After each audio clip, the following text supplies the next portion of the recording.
Good evening, ladies and gentlemen, and welcome to the Danvers Zoning Board of Appeals. My name is John Bowner. I am the chairman of the ZBA.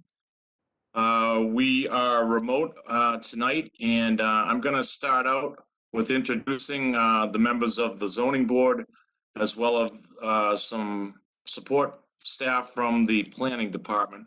I will ask that those members check in with their microphone. From there, I'm going to roll call each applicant, and if you're here on that case, if you could please open your mic and then remute it as well. Anyone here from the public that wishes to speak on a case, you'll be given an opportunity when that case arises. I'll start off with Becky Kilborn. Yes, I'm here. Ken Scholes, our clerk. Here. Jeff Sauer. Right here. Ken Jarvinen. Here. And our alternate is Corinne Doherty. Here. And from the planning department, we have David Fields. Present. And we have Georgia Pendergrass. She may be logging back in as we speak. Okay, we might have lost Georgia. Okay. And we've come to our attention that this will be our last night for our zoning board secretary, Kathy Archibald. And I know I echo the board with our heartfelt appreciation of everything you've done over your time with us to help us stay on track and get information out to us. I'm sure we'll say some words again at the end, but thank you very much, Kathy. I know you're moving within the department into another role. And it's really been great to have you on board with us. I know you've come to get to know us all over the years. So, thank you. I am going to now go down and ask for somebody to chime in on each case. We have 3 continued cases. One is at 2 Garden Street. Someone here on 2 Garden Street, if they could unmute and remute. Yes, Bill Nolan, Savoy Nolan Architects. Thank you, Bill. And then I have 2 persons, applicants for 36 Conant Street. Ed Cialdoni's here. Okay, Ed, thank you. And do we have the other applicant, which I think was Nick Aparo I don't see him on yet, but my partner Steve Injemy is with me here. very good. Thank you, Ed. Yeah. I'll go up to the top of our agenda, 24 Berry Street. Yep, Tom Evans from 24 Berry. Sorry, we got some echo there. I'm not sure, but I did hear someone chime in. Someone on 499 Locust Street. Yes, sir. 499 Dave Park. Thank you, David. Somebody on 55 Pickering Street. Yes, Nancy is here. Thank you, Nancy. 49 Adams Street. Also Nancy McCann. Thank you again, Nancy. Somebody on 5 Bradley Road. Yes, Mark Jess is here. Thank you, Mark. 31 North Shetland Road. There you go. Somebody on 31 North Shetland? Okay, I don't hear anyone on North Shetland, so we'll have to see about that later. Okay, Mr. Chairman? Yes. I see Clifford Gast. He may not have unmuted. I see him in the list. Oh, I see a thumbs up there. Okay, well, we're gonna need to figure out that, and luckily, Clifford, you're at the end of our list, so hopefully you'll get your microphone working by then. The way our meetings work is, as your case is called by our clerk, You can hear them, right? we will have the board asks questions of you, we'll go to all of our members of the board from that point, and that's after you present to us. We will then ask for public comment, if any, and then at that point, we'll come back to the board for deliberations. At that point, we'll be able to give you, what your options are. I do ask that all persons mute their microphones when they're not called upon, so we can keep our chatter to a minimum, and we can get right to it. We also are under direction by the governor of Massachusetts for how this protocol is to work, and if Mr. Clerk, if you could read that in for us. Thank you, Mr. Chairman. Good evening. This open meeting of the Zoning Board of Appeals is being conducted remotely, consistent with Governor Baker's executive order of March 12, 2020. Due to the current state of emergency in the Commonwealth due to the outbreak of the COVID-19 virus. In order to mitigate the transmission of the COVID-19 virus, we have been advised and directed by the Commonwealth to suspend public gatherings, and as such, the governor's order suspends the requirement of the open meeting law to have all meetings in a publicly accessible physical location. Further, all members of public bodies are allowed and encouraged to participate remotely. The order, which you can find posted with agenda materials for this meeting, allows public bodies to meet entirely remotely, so long as reasonable public access is afforded, so that the public can follow along with the deliberations of the meeting. Ensuring public access does not ensure public participation unless such participation is required by law. This meeting will public comment. For this meeting, the Zoning Board of Appeals is convening remotely via WebEx app, as posted on the town's website, identifying how the public may join. Please note that this meeting is being recorded and that some attendees are participating by video conference. Accordingly, please be aware that other folks may be able to see you, and take care not to screen share your computer. Anything you broadcast may be captured by the recording.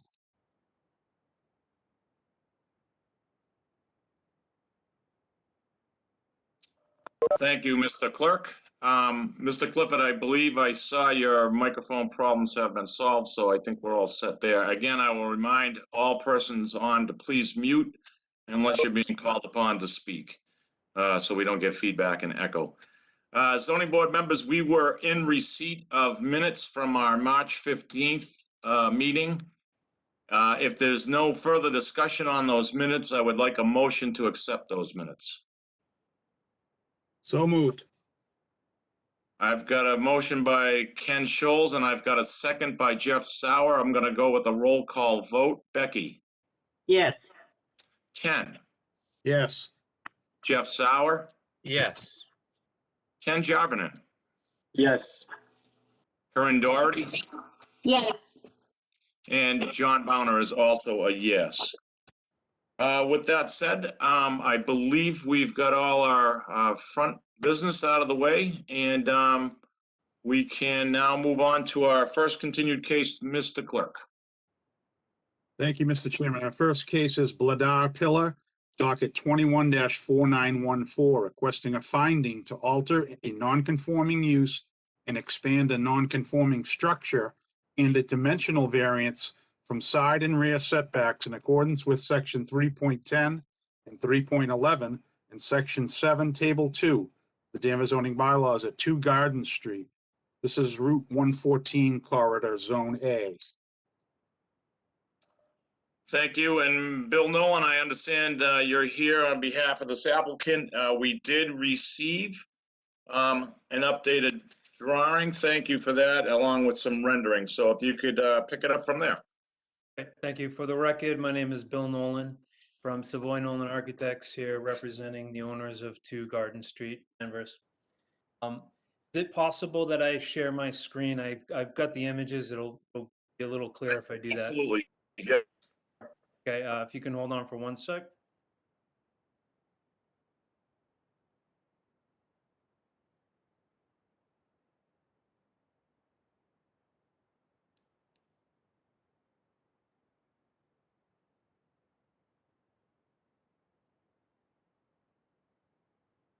Okay, can people see the site plan on my screen? Yes, it is up. Thank you. Okay, great. I'll try to keep this brief. Based off of our last meeting, there seemed to be two main concerns. The first was the existing deck that is actually encroaching over the neighbor's property line, and this existing shed. So a couple of existing structures that were in violation of the setbacks previously. And the second was the parking that wasn't clearly shown on the previous scheme. So I sent you some images that hopefully remedied that. We'll start with the existing site plan, and that hopefully clearly shows that the deck, the existing structure, is to be removed in its entirety, and no built structure to be built back in its place. Just to be clear, the existing deck is to be removed, and the existing shed is also to be removed. If that shed is going to be relocated, or a new shed is ever going to be relocated, we will pull a building permit from it. It'll be in accordance with the building department. Lastly, on this plan, you can see in red here the existing center curb cut. I'm sorry, the existing center curb. I think I misspoke last time and said that this was a wide open curb cut. I was mistaken. There's actually a center curb here. I met with Chuck Farrell, who works for DPW and is in charge of streets, on the 19th. Met out at the site, and I asked him if it would be possible to remove the center curb, so that we can have a center entrance. He saw no issue with it, and he said that we could have a curb opening to a maximum of 30 feet. So we are proposing to remove that center curb as well, and I'll show you in the proposed site plan right now what we're intending to do. So this is the revised proposed site plan that shows no deck in this area here and the shed gone. The proposed building we're going to keep the same, hopefully. It involves a small overhang. This is only a second-story overhang that aligns with the front of the building, and a infill of an existing courtyard and a rear addition to match what is already built out there on this side. Propose to go no further than that. So the building hasn't changed since the last meeting. Most of the work has revolved around the parking. You can see here we've got enough room for 6 parking spaces, 3 for the right unit, or the left unit if you're looking at it from the street, and then 3 for the new unit on the left. We're proposing a new center curb cut of 24 feet, and then we'll replace the sidewalks on either side in kind. Just for clarity purposes, the existing curb is a asphalt berm and asphalt or bituminous sidewalk, and we're proposing to build that back in kind. Again, speaking with Chuck Farrell from DPW, he's fine with it. The reason why we decided to go with this is because it provides a access into the site and then exit back onto Garden Street with the ability to pull out with your car facing forward. Car can back up, turn, and pull out onto Garden Street if it's facing it as opposed to backing out to it, which I think is a real safety pro. Are also proposing to, right now, the entire lot save for about a 4-foot, crushed stone. Proposing to pull that in from the property line about 5 feet. It'll taper, so minimum 5 feet on these sides. And then also provide a planting bed in the front of the building, kind of encapsulating the stairs going out. I think those address the majority of the issues that were brought up at the last meeting. Again, we're applying for binding to change an existing commercial use over to a residential use. Based on the conversation that we had at the last meeting, seemed like the board was generally in favor of that. And we're asking for a variance for the side, rear, and front setbacks.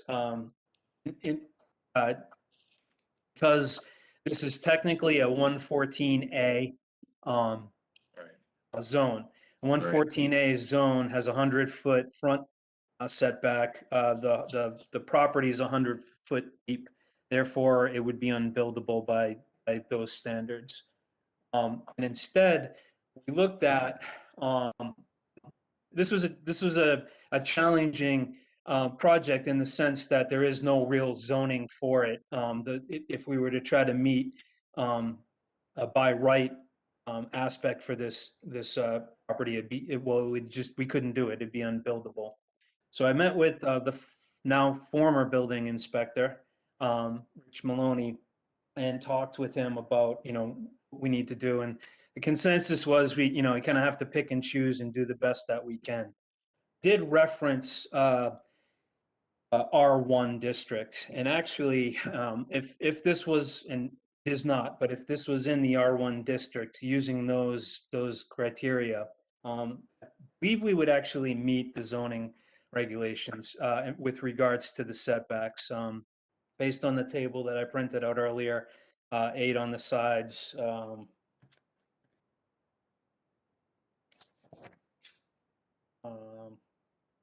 20 in the front, and in the rear as well. It was also interesting, and this was pointed out by Mr. Maloney, that if you look at the R1 dwelling conversions, based on the size lot that we have, which is about 70, just under 8,000 square feet, we would be able to ask for 3 unit sizes.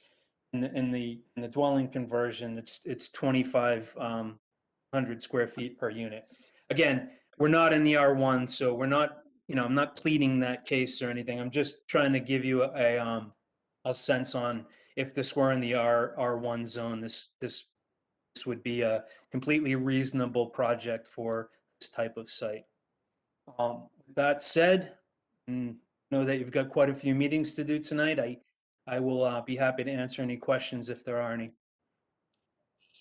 Thank you, Bill. That's very thorough. Just for my own clarification, when it comes to the curb cut, how do you approach the town with that? Is that a case-by-case basis, or is there a formal request that you put into DPW? How does that work? Yes, great question. I had to ask that question myself. I first asked it to Mr. Maloney. He sent me over to Chuck. And the first thing was just to make sure if DPW would be okay with it, and they were. And then I believe it is a simple form that they fill out and they come out and approve it. In fact, Chuck was even going to give me a price to pass on to the owner to do the repair work on it. Okay, so there is an actual form similar to, say, a building permit that you submit to DPW? Yeah, I mean, it's less formal than a building permit, but yes. Very good. Yeah. Thank you. Thank you for the presentation. I will turn it over to questions, and we will start with Becky Kilborn. Okay, thank you so much, Bill, for doing what we asked and looking at this whole plan. And I really don't have any questions. I will just comment that I did do a curb cut on one of my properties, and it's a $100 fee, and it's very simple. So after you get approval from Chuck Farrell. So, but I don't have any questions. Thank you. Thank you, Becky. Ken Scholes. Thank you, Mr. Chairman. Yes, I appreciate it, Bill. I like these plans a lot. Very good detail. I don't have any questions. The only question I did have, which you addressed, Mr. Chairman, was how do you change a curb cut? I didn't realize there was a procedure for that. So no questions. Thank you. Very good. Jeff Sauer. Thank you, Mr. Chairman. I have no questions. Thank you, Jeff. Ken Javanen. No questions. Thank you. Thank you, Ken. And Corinne Doherty.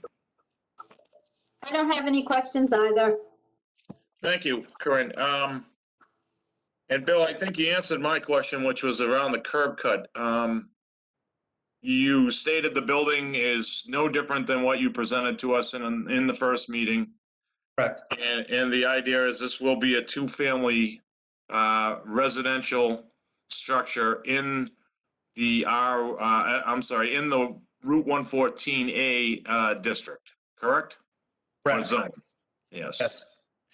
Okay, I will ask the board if there's any additional questions. If not, I will go out to the public and ask if there is any public comment on 2 Garden Street.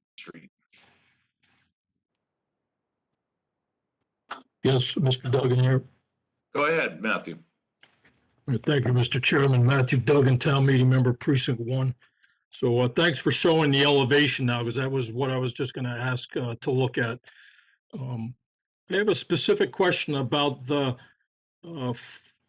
property line with lot 47, which is, I think, immediately to the south there. So in this drawing that we're looking at now on the left-hand side, so that is a 100-foot straight line from front to back, but that's not how it looks in reality. That's what it looks on paper. If you went back to the elevation, you'll see where the deck is, the existing deck. It juts out. It looks like it's encroaching on the adjacent property. Is that drawing accurate where it's a complete straight line, or is the fence actually denote the property line? Fence isn't indicated on the site plan. The property line is straight. The fence jogs in a little bit. The jogged fence, this portion of the fence here is on the property line. It jogs in a little bit. Well, yeah, so right where you see the beginning of the structure, right to the right there, where the dark green bush is, that juts out. That's encroaching into the other property. That's not the actual. No, I believe this juts in. This portion of the fence juts in. This is the property line here. The fences aren't indicated on our site plan. The survey or didn't indicate the fence on the property line. We're not proposing to change the fence at all. I believe that this fence right here is inboard of the property line, and this fence is on it. All right, well, I'm sure that the property owner next door would let you know if they didn't believe that that was the case. But I just say overall, I think there's still a significant amount of asphalt there in the front. But it looks like on the plan, you've got around the perimeter in the front there, some green space. So that's definitely an improvement over what's there today. So that's all I have, Mr. Chairman. Thank you.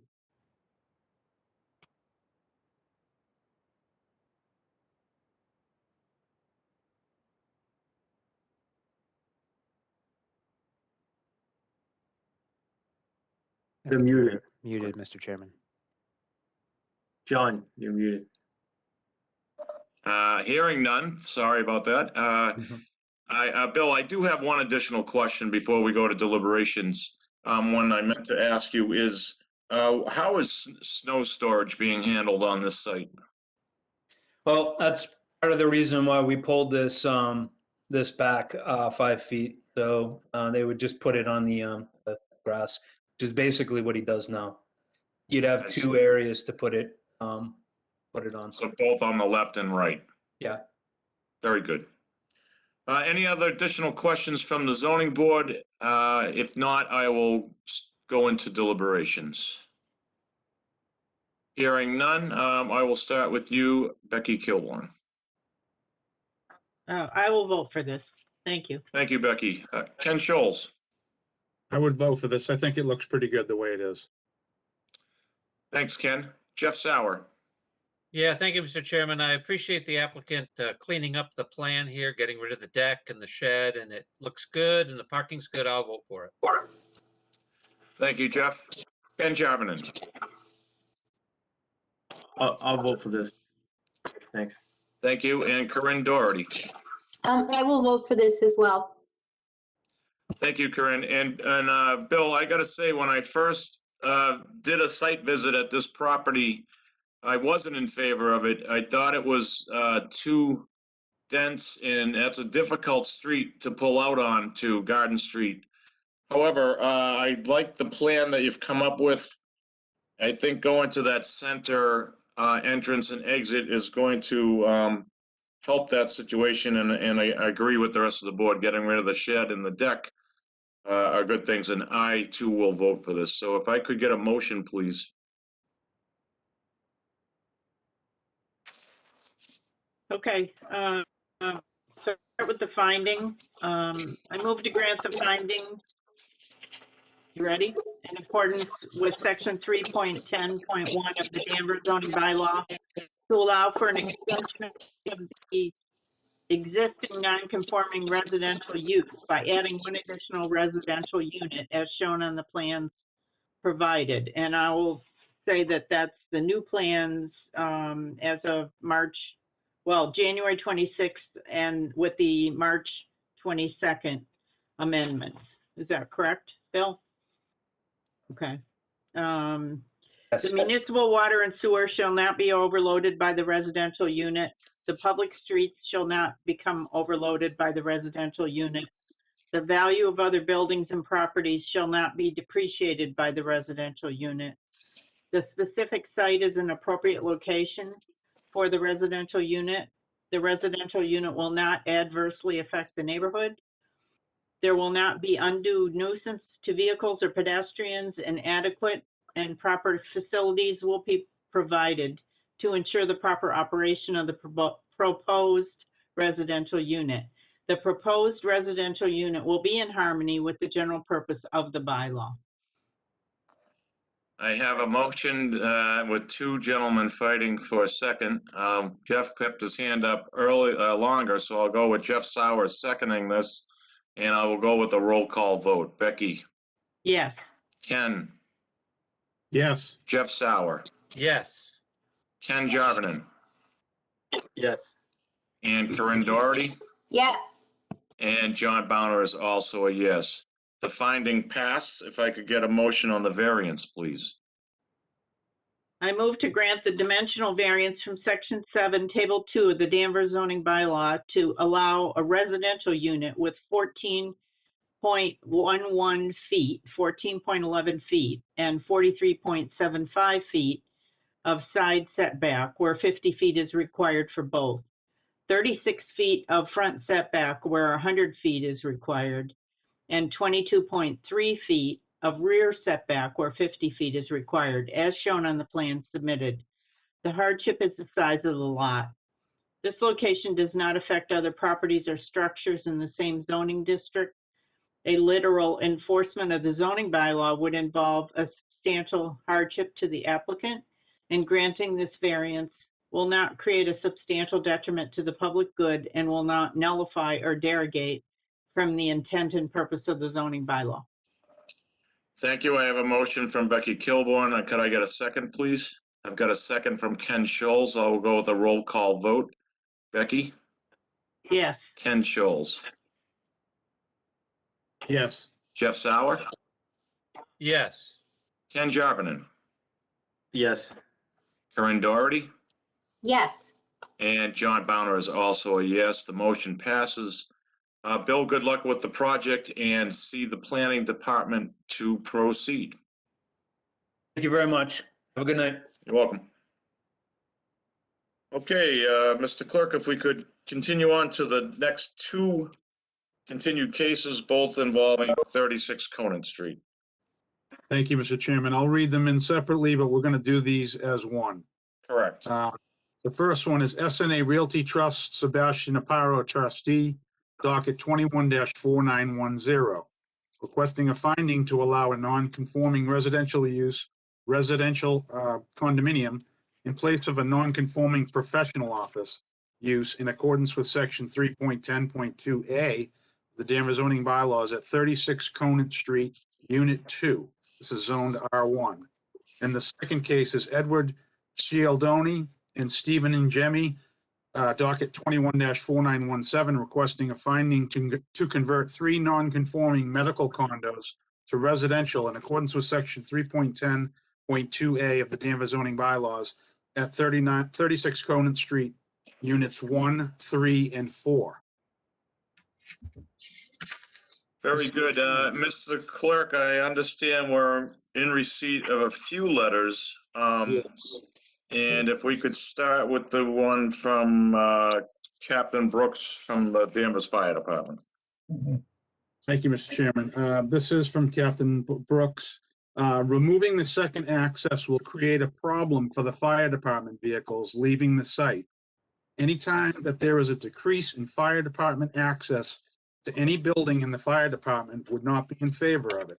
On a personal note, if the request is because of increased traffic, I would think that having not residential instead of commercial would decrease the amount of traffic.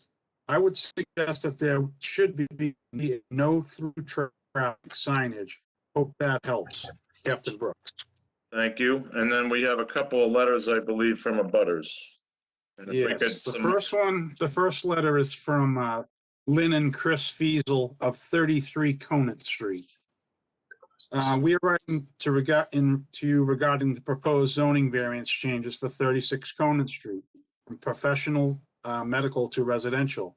We appreciate the opportunity to participate and watch this process unfold as abutters to the project. We live directly across the street at 33 Conant, and we have enjoyed living here since 2005. We originally purchased this home because of the home itself, the neighborhood, Back Bay, and the proximity to Danvers Square. The dental practices across the street have always been good neighbors, and that the building has been quiet in the evening and on the weekends. We understand the ZBA and the town's desire to have the building converted to residential. Generally, we are in support of that change.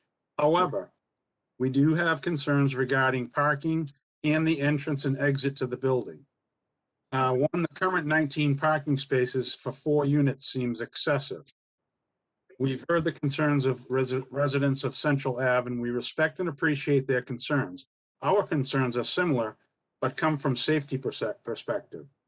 It does not appear that the parking spaces were no longer angled, that they would be room for two-way traffic in and out of the parking lot.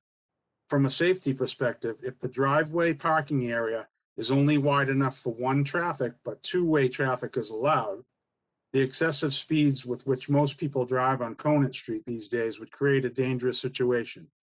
My driveway is on Damon Street, so when we turn off Conant onto Damon in either direction, the drivers behind us are frequently impatient and drive around us on the other side of the car crossing the yellow line in aggravation or nearly clipping the telephone pole in front of 34 Conant Street. Regarding the concern over the driveway being used as a cut-through to Central Ave, we have not observed that to be a common habit and certainly not in excessive speeds. We are hopeful that a safe and reasonable parking plan can be designed, one that does not add any additional backup to the neighborhood. Lastly, we have 2 other areas of concern, which we understand that not within the ZBA's area of responsibility, but we feel we should mention. In recent years, the overall landscape of the building has fallen into disrepair. Shrubs are missing or half dead, etc. We are hopeful that the landscaping, especially at the Conant Street side and the Central Ave border, will be updated to something that is appropriate for a residential neighborhood. One that perhaps provides some screening, privacy, and most importantly, something nice to look at. I am sure the new residents will appreciate that as well. Our final concern is one that we know we have little influence on, but nonetheless feel compelled to express. We are expecting that these 4 units will become owner-occupied condo units and not transition into rentals. You have a second letter there, Ken, as well? I do. This is If it's in the same vein as the first one, that we could try to surmise yeah, it. it pretty much is. This is from Tim and Jody Curtin. Doesn't say they're at, they're at 35 Conant, I'm sorry. Okay. Since 2007. They expressed that there is not enough room in the lot for two-way traffic. Number two, any street parking will have to be absorbed by Conant Street, which they're concerned about. Mhm. Three, additional danger. Four, heavy traffic. And of course, they're concerned about the cut through from this parking lot. Very good. Thank you, Ken. And there are any other additional notes that have come in on this 36 Conant Street? I think that's it, correct? I think so. Kevin. So, Ed, you've provided us with I guess, a Google photo of an overhead of 36 Conant. And I apologize for the computer problems last time, but I did review the meeting and I saw Becky Kilborn had a number of things. I think it was 6 different items that she highlighted that we were looking to have addressed. So if you could start there and give us an update. Yes, one of the Nick is the person who drew this plan up for us. It was the other owner, and we wanted to address the parking issues. Becky was concerned that we had too much parking. So as you can see on the drawing, we've eliminated 5 spaces in the back of the lot. And we're going to make that all green. Our plan is to make it all green space, which would also help us with the snow storage. There was a concern of the dumpster. We indicated a location for the dumpster and the fencing in the back.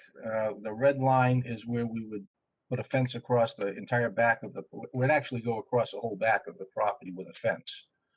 And the landscaping, we plan to address the landscaping to make it more looking like a residential property than a dentist office. And we are planning to do some beautification around removing some of the older shrubbery and putting in new shrubbery. And my partner Steve has a green thumb and he plans on working on that. I think, I'm not sure, did I address all of Becky's concerns or the board's concerns? Okay, well, do you have any other things you want to present to us before we go through with questions? And Well, the second applicant can speak as well if he'd like. Sure. And just, I did speak with Gardner Trask and regarding the affordable housing, and we spoke for about a half an hour on the phone, and he sent me a letter saying that it's not in the inclusionary zoning of section 30. And then he also got an opinion from Henry Aaron to make sure that we were not in the downtown area, which would trigger any affordable housing issues. So that has been resolved with Mr. Trask. Okay, so is that about it? And does the second applicant want to speak at all before we go on to questions? And that would be Mr. Sebastian, I believe. I don't see him here anymore. He is, he'd have to unmute. I'm sorry. I'm here and I'm present. Okay, Sebastian, anything you want to add to that before we go to questions from the board? I apologize for the map. It's an embarrassment following the gentleman before me. And the red line that Ed referred to is actually a dark line along Central Avenue, where we intend to put up some sort of at least visual barrier, pending obviously the zoning board's reaction to the fire department. Very good. Okay, I will, that's it, gentlemen. I will turn it over to Corinne Doherty. And Corinne, questions, please, not comments.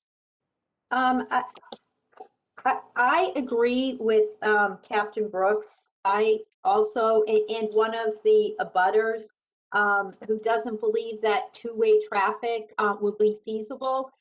So I mean, I would be voting for this project if we do had two-way traffic. And I just want to ask the gentleman, would you be okay with that? And maybe even putting a sign up, no through traffic, which I believe was the suggestion of Captain Brooks.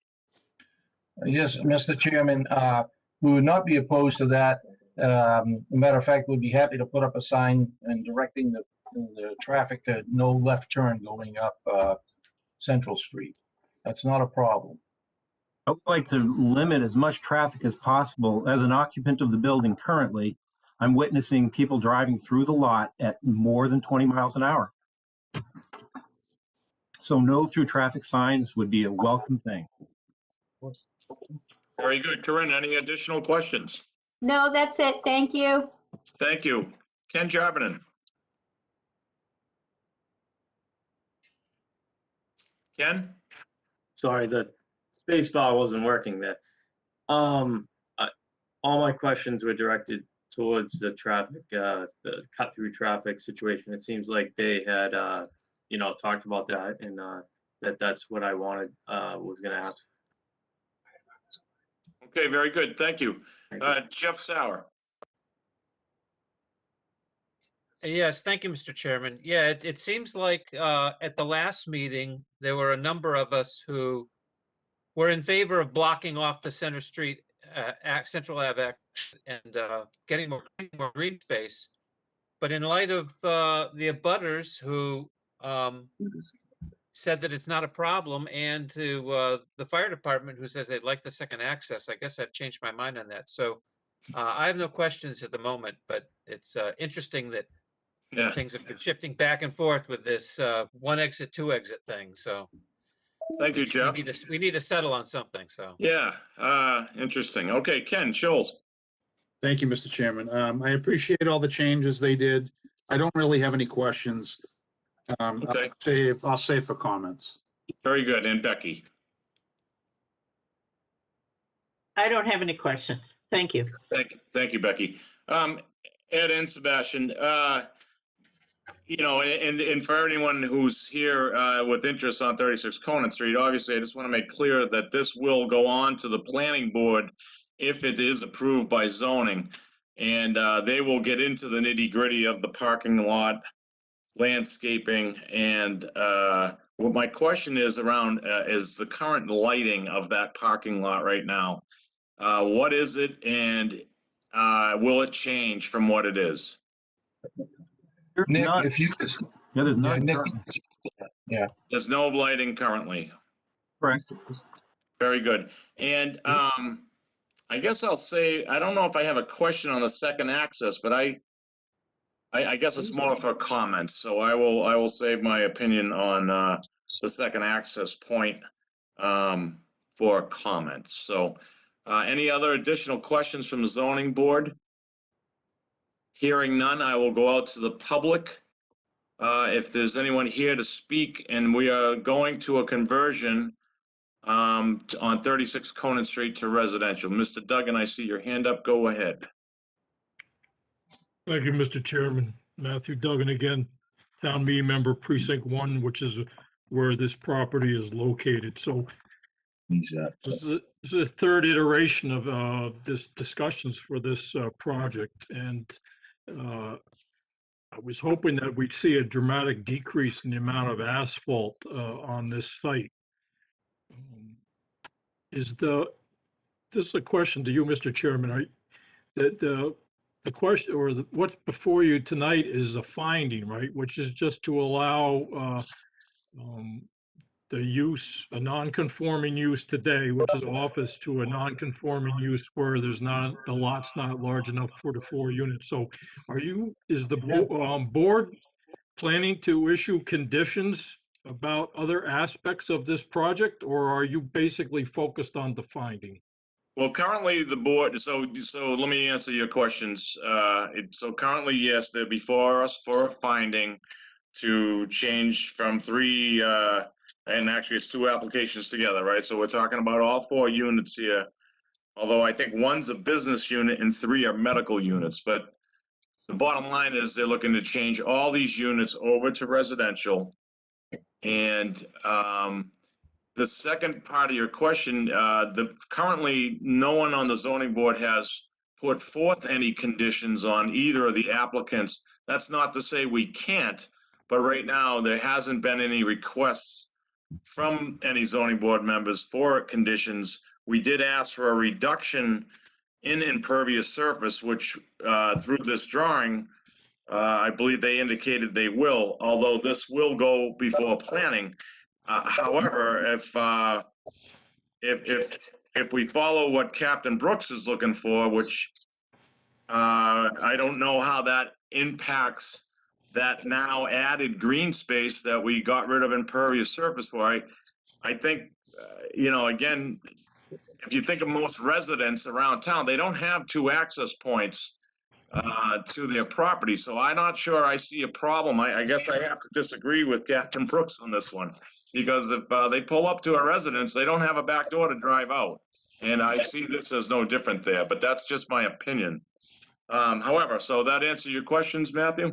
No, so that's just one aspect of it. So I respectfully disagree with the captain, because I can't imagine large trucks getting out of that site, out that rear side with the Central Ave, because that is such a narrow street. Parking's only allowed on one side, but even that. So the way it looks to be now, it's the site's going to essentially stay the same. And simply putting up signs saying there's one-way traffic, we know signs are routinely disregarded.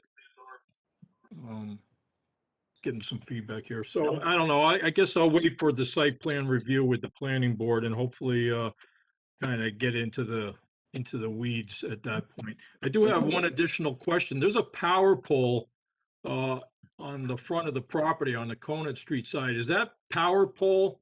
It's on private property. Is that just to service this one building, 36 Conant? Does anyone? I have no idea. I can. Ed, are you able to answer that, or Sebastian? I have no idea. I can ask the electric department to come and make a determination, but honestly, no idea. Yeah, okay. I'm just asking. It caught my eye because normally you don't see a power pole like that on private property. All right. Well, that's all I have. Thank you, Mr. Chairman. Thank you, Mr. Duggan. Do we have any additional public comment for 36 Conant Street? There's a hand raised for Shane Yeah, Townsend. Tim Curtin. Go ahead, Tim. Thank you, Mr. Chairman. I live at 35 Conant Street. I support the change in use to residential, but I'm opposed to closing off the exit to Central Avenue. I think the site should remain as one way. I agree with Captain Brooks and Corinne, and I hope that you do not send a condition to do that with the decision. I believe there's still room to add green space by reducing the number of parking lots. Right now, there's 19 lots on the site. I don't know what the final count needs to be, but there's still room to create green space on the front on the Conant Street side by eliminating a couple lots on the left of the driveway, and then put the remainder back on the Central Ave side.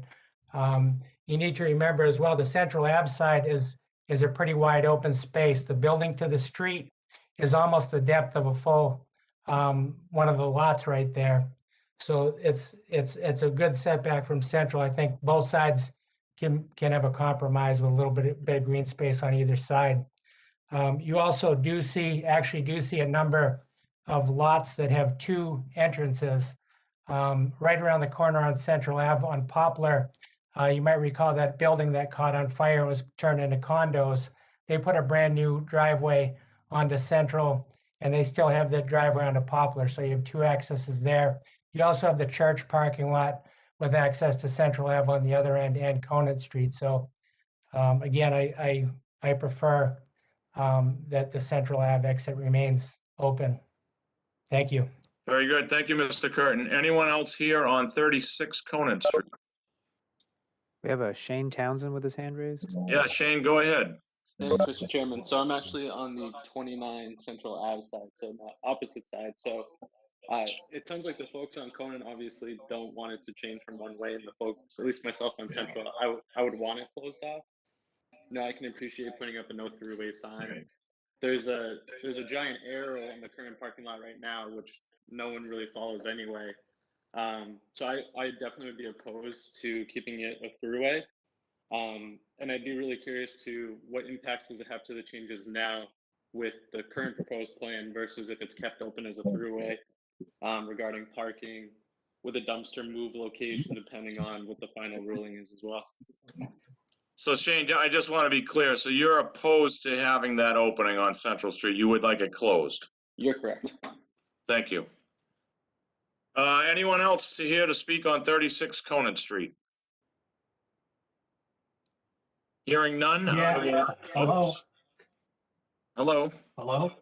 Who do I have? This is Clifford Gass. Hi, Clifford. Hi. Go ahead. What do you have a comment or a concern I on this just want to project? make sure that you can hear me. I've been having problems with my audio. Okay. Are you here to You speak can on hear- 36 Conant Street? No, I'm on 31 North Shetland. I'm sorry. Yep. Okay, I'm gonna mute you for now, Clifford. Thank you. Anyone here on 36 Conant Street? Tim, unless it's something new, I mean, we got a letter from you. I think you made your case clear. You're muted right now, Tim. It is something new. Just a brief point, please. I appreciate your time. Back in 2019, the town took Central by eminent domain at the town meeting, and they formally accepted it as a public way.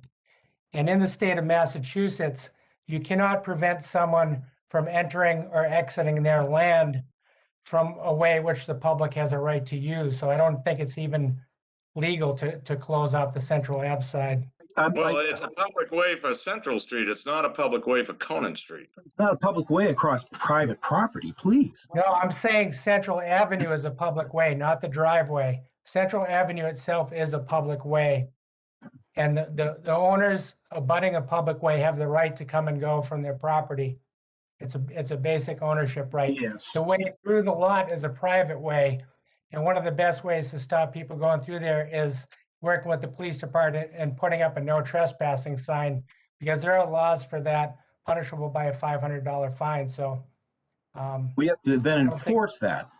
I would just as soon that? have private property private.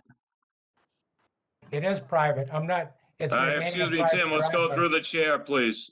So you made a point about a public way. I think I understand your point. Central No, Ave is a public way.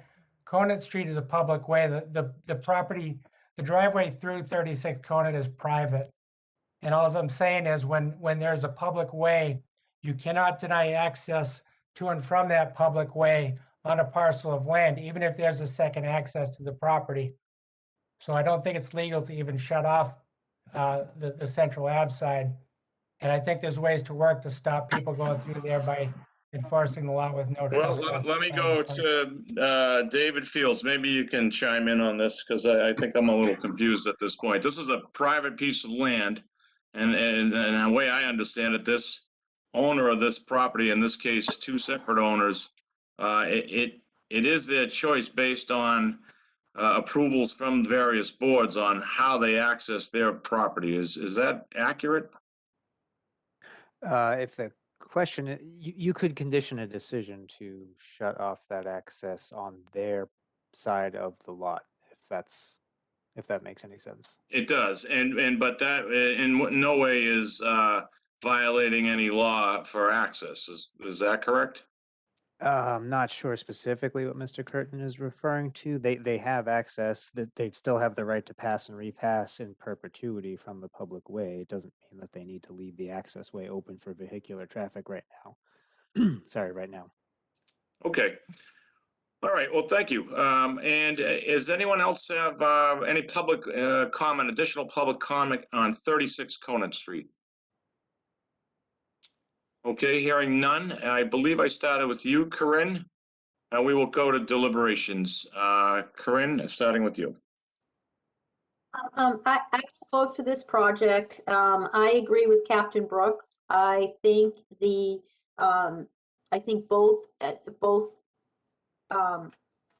ways should remain open. But I'm not going to make it a condition, only because I'm not sure what the planning board wants to do with this. So I don't want to put a condition in here that they don't agree with, and then have the applicants have to come back to us for some sort of an amendment. but I do think, obviously, Captain Brooks will make his feelings known when it ends up or it's scheduled in front of the planning board. But yes, I will vote for this. And so you are in favor of the conversion from its current use over to residential? I am. Very good, thank you. Ken Jarvinen? Yeah, I agree with Corinne. I would err on the side of the fire chief, the fire captain. If he says it's better for trucks to get out of there after a call, then most certainly I think that should be kept open. But again, I won't make it like Corinne said, I won't make it ask for a condition. So I would vote for it to change to residential from commercial.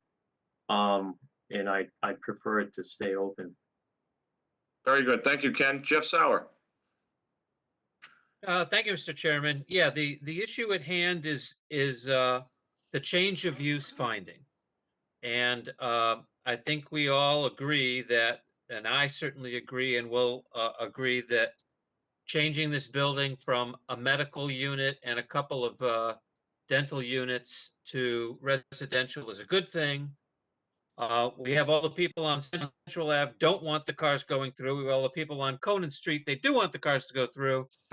I think we should not condition our finding. We should just stick to the task at hand, which is the conversion of use. So I am in favor of this with no conditions. Thank you, Jeff. Ken Scholes? Thank you, Mr. Chair. I'm okay with the conversion. That's fine. But I would like to say a little about this pass-through. The postal address of this property is 36 Conan Street. Am I correct on that? Yes, it is. So they should not have any access, as far as I'm concerned, to Central Street. Why it was there before, I have no idea. If the fire chief is okay with putting a signage up, I guess I can live with that. But personally, I think there should be absolutely no cut through there, especially where this is going to be residential. But I will vote for this for the conversion. Thank you, Ken. Becky? Thank you, Mr. Chair. I think some of these issues are really, we're here to determine whether or not residential use is allowable. And I think some of these are really planning board issues with regard to the site. So I would agree with the conversion to residential. That's fine. I would ask that you we get a copy or whatever with Mr. Taldoni has with regard to Gardner Trask. Has anybody seen that? What he got? I have an email. Who's saying that? I didn't hear. Mr. Aparo, I have an email. Okay. From, so I just think we need to make sure that's part of the record. So somehow we get it. I'll print some out and bring them down to the office. That would be great. Thank you. Thank you. And then with regard to the access, I mean, I could go either way on this, and I really think we should just leave it. I'm not going to put it as a requirement. I think you could put a speed bump there. What I would like to know is and ask that they give us a number of parking spaces that they'll provide. And I do think we can get a little more green space in there, even if we have the roadway go all the way through by removing some of the parking spaces. So I would just ask through you, Mr. Chair, if we could get a number of parking spaces. Well, I'll ask you, Mr. Scaldoni, and Sebastian, can you give us a count on spaces? Would it be fair to go one parking space per bedroom? Yes. Yes. That's correct, yes. So could we leave it at that ratio or should we determine the bedroom count, or? That would be 12. Let's say that there would be at least 12. Well, no more than 12. No less than 12. More than 12. No Okay, more than can 12. you say no more than 12 as a condition? That would be fine for me. Okay, so Becky Kilborn's asking for a condition of no more than 12 parking spots. And you're agreeable to that? He's That's simple to muted. me. Okay. Yeah, I think even if there's a roadway through there, we can eliminate some of those parking spaces and get a little more green space. So I'd like to comment. Yeah. Yes, the 12 spaces is awesome. I think that's a good number. I think that we're agreeable even in the back where we're having a green space. Whether we end up with a rear entrance or not, we can add green space where the parking spaces were on the far back side and the right side. We can make more green space, and we'd like to do that anyway. And I'm sure we can address that with planning, but 12 spaces is all we would ask for. Very good. Becky, any additional comments? Corinne has a comment. I think if it's one space per bedroom, I think we should at least have maybe 1 or 2 spaces for guests. So right now there are 19 parking spaces. So I think 14 would probably be a better number. And then you could use the additional 5 for green space. I think not having any guest parking just, tempts these people to park on Conan Street, which could become a nightmare in and of itself. My comment through you, Mr. Chair, would be that it's unlikely that these apartments would have more than the necessity for more than 2 residents, new resident parking, and that the additional 3rd space per unit is probably enough. So your feeling is those would be a guest, there would be a guest spot with each apartment, basically. Right, and I think there's parking on the street, isn't there? Can There somebody is. clarify? There is, there is public parking on Conan. Okay. So I would like to see more green space, especially if we end up with children in that building. So the board members can decide. Well, maybe they can designate guest spaces then. All right, well, let me try to reel this in a little bit. We're here, I think we've opened the dialogue for something that's probably more under the planning board meeting, that the site review. We're here to determine whether or not we want to see this building flip from medical to residential. We're asking for a more residential feel. Like I said, I think we've opened the dialogue. I think the applicants are looking at what they can do to remove impervious surface. I think we don't want to put a condition on them to necessarily close the central street access. Although I can't say on this one I necessarily agree that the fire department needs that second access point, because they don't get that on most properties. So I encourage any of the public to follow this through if it does pass here tonight, to attend the planning board meetings, and they will, curb how this parking plan comes together and how that access point on Central Street comes together, along with lighting, along with landscaping, along with everything they do. Hold on, Becky, 1 second. So I would be in favor of voting for this too, without conditions, although with just the conversation that we would like to see a reduction in impervious surface and 19 spots be reduced to something that makes sense. Go ahead, Becky. That's fine to word it that way. I just wanted to say one more comment from the property owners in the area. We cannot specify whether these units would be owned or rented. Sure. So just so that they know that that's not something that we're allowed to do. That's Correct. all. So I guess I don't know if I summarized, but I would vote in favor of this. So you did. Okay, so Ed and Sebastian, you do have the votes to at least get the zoning approval on this, and then of course this will go on for site review. So if I could get a motion, please.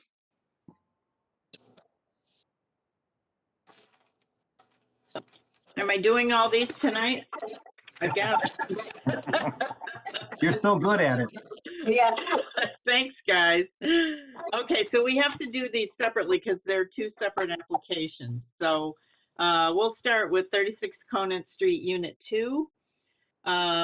It's a finding. I move to grant the finding in accordance with Section 3.10.2A of the Danvers Zoning Bylaw to remove the non-conforming business office and replace it with a residential unit as shown on the plan submitted. The municipal water and sewer shall not be overloaded by the residential unit.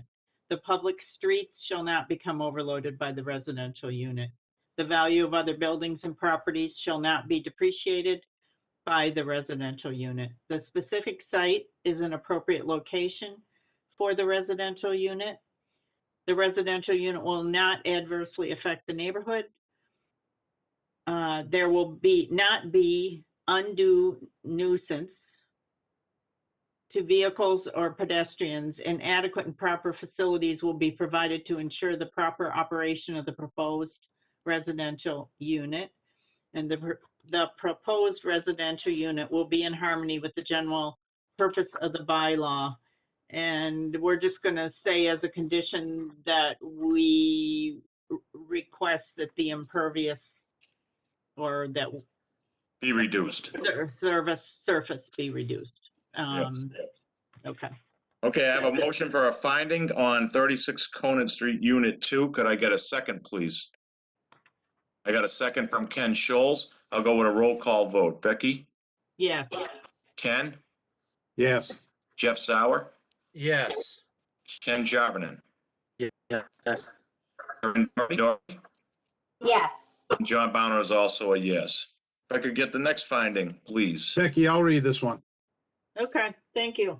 This is 36 Conant Street, Units 1, 3, and 4. I grant that we move the grant to finding in accordance with Section 3.10.2A of the Danvers Zoning Bylaws to remove 3 non-conforming business offices and replace them with 3 residential units as shown on the plans submitted. The municipal water and sewer shall not be overloaded by the residential units. The public streets shall not be overloaded by the residential units. The value of other buildings and properties shall not be depreciated by the residential units. The specific site is an appropriate location for the residential units. The residential units will not adversely affect the neighborhood. There will not be undue nuisance to vehicles or pedestrians, and adequate and proper facilities will be provided to ensure the proper operation of the proposed residential units. The proposed residential units will be in harmony with the general purpose of the bylaws, and also this will have the same conditions as Unit 2. Very good. I have a motion finding. Can I get a second? I got a second from Jeff Sauer. I'll go with a roll call vote. Becky? Yes. Ken Scholes? Yes. Jeff Sauer? Yes. Ken Jarvinen? Yes. Corinne Doherty? Yes. And John Bowner is also a yes. Congratulations, gentlemen. Your findings pass. Please see the planning board rather, and I'm sorry, the planning department. I will get this down, and they will tell you how to proceed from there. And good luck. Thank you very much, Mr. Chairman. You're welcome. Okay, so that is our continued cases, and we will now move to the top of our agenda. Mr. Clerk. Thank you, Mr. Chairman. Our first regular case of the night is Thomas and Michelle Evans, docket 21-4921, requesting a variance from front setback from 20 feet to 8 feet for a 15 by 36 in-ground pool in accordance with Section 7, Table 2 of the Danvers Zoning Bylaws at 24 Berry Street. This is zoned R1. Okay, and who do I have on the line? Go forward with 24 Berry Street. You got Tom Evans here. Good evening. Good evening, Tom. Tell us what you'd like to do, and we're going to ask some questions from you after. Sure. Well, we live here, 24 Berry. It's a corner lot. Our backyard, which is the northerly side, doesn't have enough footage with the patio, the trees, and our garage to put an in-ground pool in. So working with the former building inspector, we laid out something for the front yard, which is on Hunt Street. So we're looking for a variance to step back in the R1, which if it was a side lot, it would be 8 feet clearly. But because it's a corner lot, it's 20 feet on that side. So you basically bought a two streets, you're a corner lot. That's correct. And so you have to meet 2 frontages of 20 feet. That's correct. Yes. Okay. Is that about the size of it? You're looking to do an in-ground pool? That's correct. Yes. Okay, I'll throw it out to the board. We'll start with you, Becky. I wasn't able to see behind your fence. I did visit your property. But, so what do you have back there?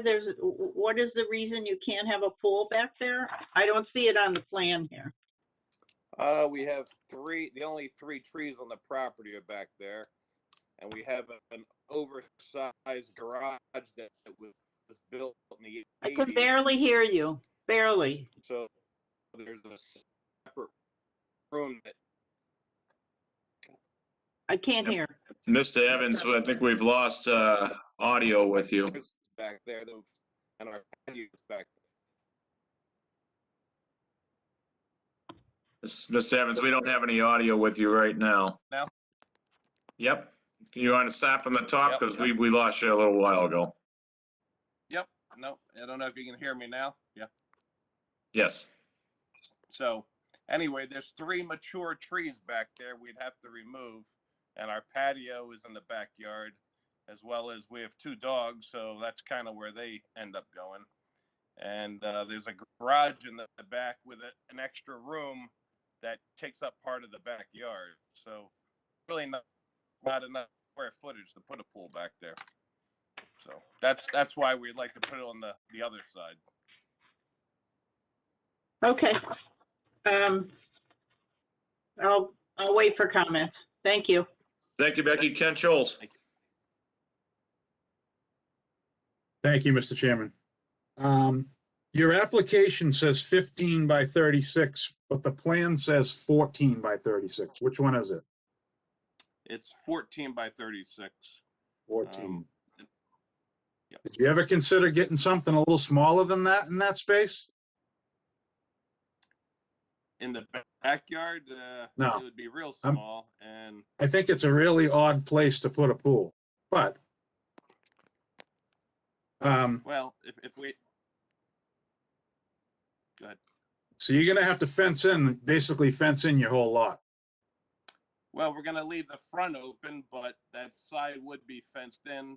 And then there's we're in an odd shape where the garage is. So it's our only option really to put a pool in. Yes. Mm-hmm. Yeah, but you have to have this thing completely, because it's in ground, you have to have it completely fenced in. Correct. Yes, that's correct. But So how are you gonna have the front open? The front to the door, the Berry Street side would be open, only to the door, but clearly the pool would be fenced in. Yes. Okay, I have no further questions. Thank you, Ken. Jeff Sauer. I have no questions, Mr. Chairman. Thank you. Thank you, Jeff. Ken Jarvin. I have no questions, Mr. Chairman. Thank you. Thank you, Ken. Karen Doherty. I do not have any questions. Thank you. Thank you, Corinne. So, Mr. Evans, I think what Mr. Scholes was getting at, did you consider a smaller size pool, not a different location? Well, when we had a couple pool designers here to have any type of length of pool, I mean, 14 feet was about as narrow as they recommended putting there. Standard pools are 16, 36, 18, 36. So we did decrease it by 2 feet to, allow a bit of a patio between the house and the pool. And which is kind of why we're looking for the variance for the setback. Okay, and so if I'm looking at your property, because I did visit it yesterday. I think you added a picture. So if I go into the left side of the property, you're saying you don't want to put it there because there's adult trees there? I'm talking in front of your garage. No, on the Berry Street side is the backyard. That's where the trees are. Correct, and I'm asking why the pool couldn't be located there. It would be not much bigger than a hot tub because you have 3 mature trees there. And if you were to come in the backyard, you can see when the former owner built the garage, he built a separate room that it backs into the backyard. There's a whole extra room added to the garage. Yeah, but when I look at your plot plan, I see to the right side, you have 30.8 feet. And to the left side, you have actually more room, 31.3 feet. I think you answered my question, but again, when I look at it on paper, I just wonder why not put it on the left side of the property. It's about the same amount of space. Because there's 3 mature trees. Because of back the there. trees. Okay, that's Right. fine. That's your answer. Do I have any additional questions from zoning board members? If not, I'll go out to the public. Hearing none. Anyone here to comment from the public? Mr. Duggan. Thank you, Mr. Chairman. Matthew Duggan, Town Meeting Member, Precinct 1, which is where this property is located. So through you, Mr. Chairman, I'm looking at Table 2 in the zoning bylaws. So corner properties, those are 2 front setbacks, correct? That is correct.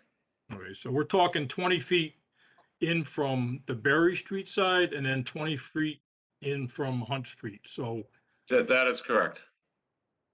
So that is typical. Well, the size of the pool is I don't want to say it's extreme, but it's bigger than I think what would be appropriate for this lot. So just a personal opinion that pools actually are a detriment to the value of a property. That's my my opinion based on having a pool. And I don't think that having it on the corner of this lot, on this corner of this property is the right place. I think you were on the right track looking in the back with a smaller pool. So having this a big fence, I think the minimum fence is 5 feet high, and that would probably come right up to the sidewalk. So it just seems, I just think for this neighborhood, it really isn't appropriate. But that's all I have. Thank you. Thank you, Mr. Duggan. And before I go out to more public questions or comments, Mr. Evans, so the other question I wanted to ask you is, what is the distance from the pool proposed to the house? I guess it would be the entrance there. How many feet is that? That would be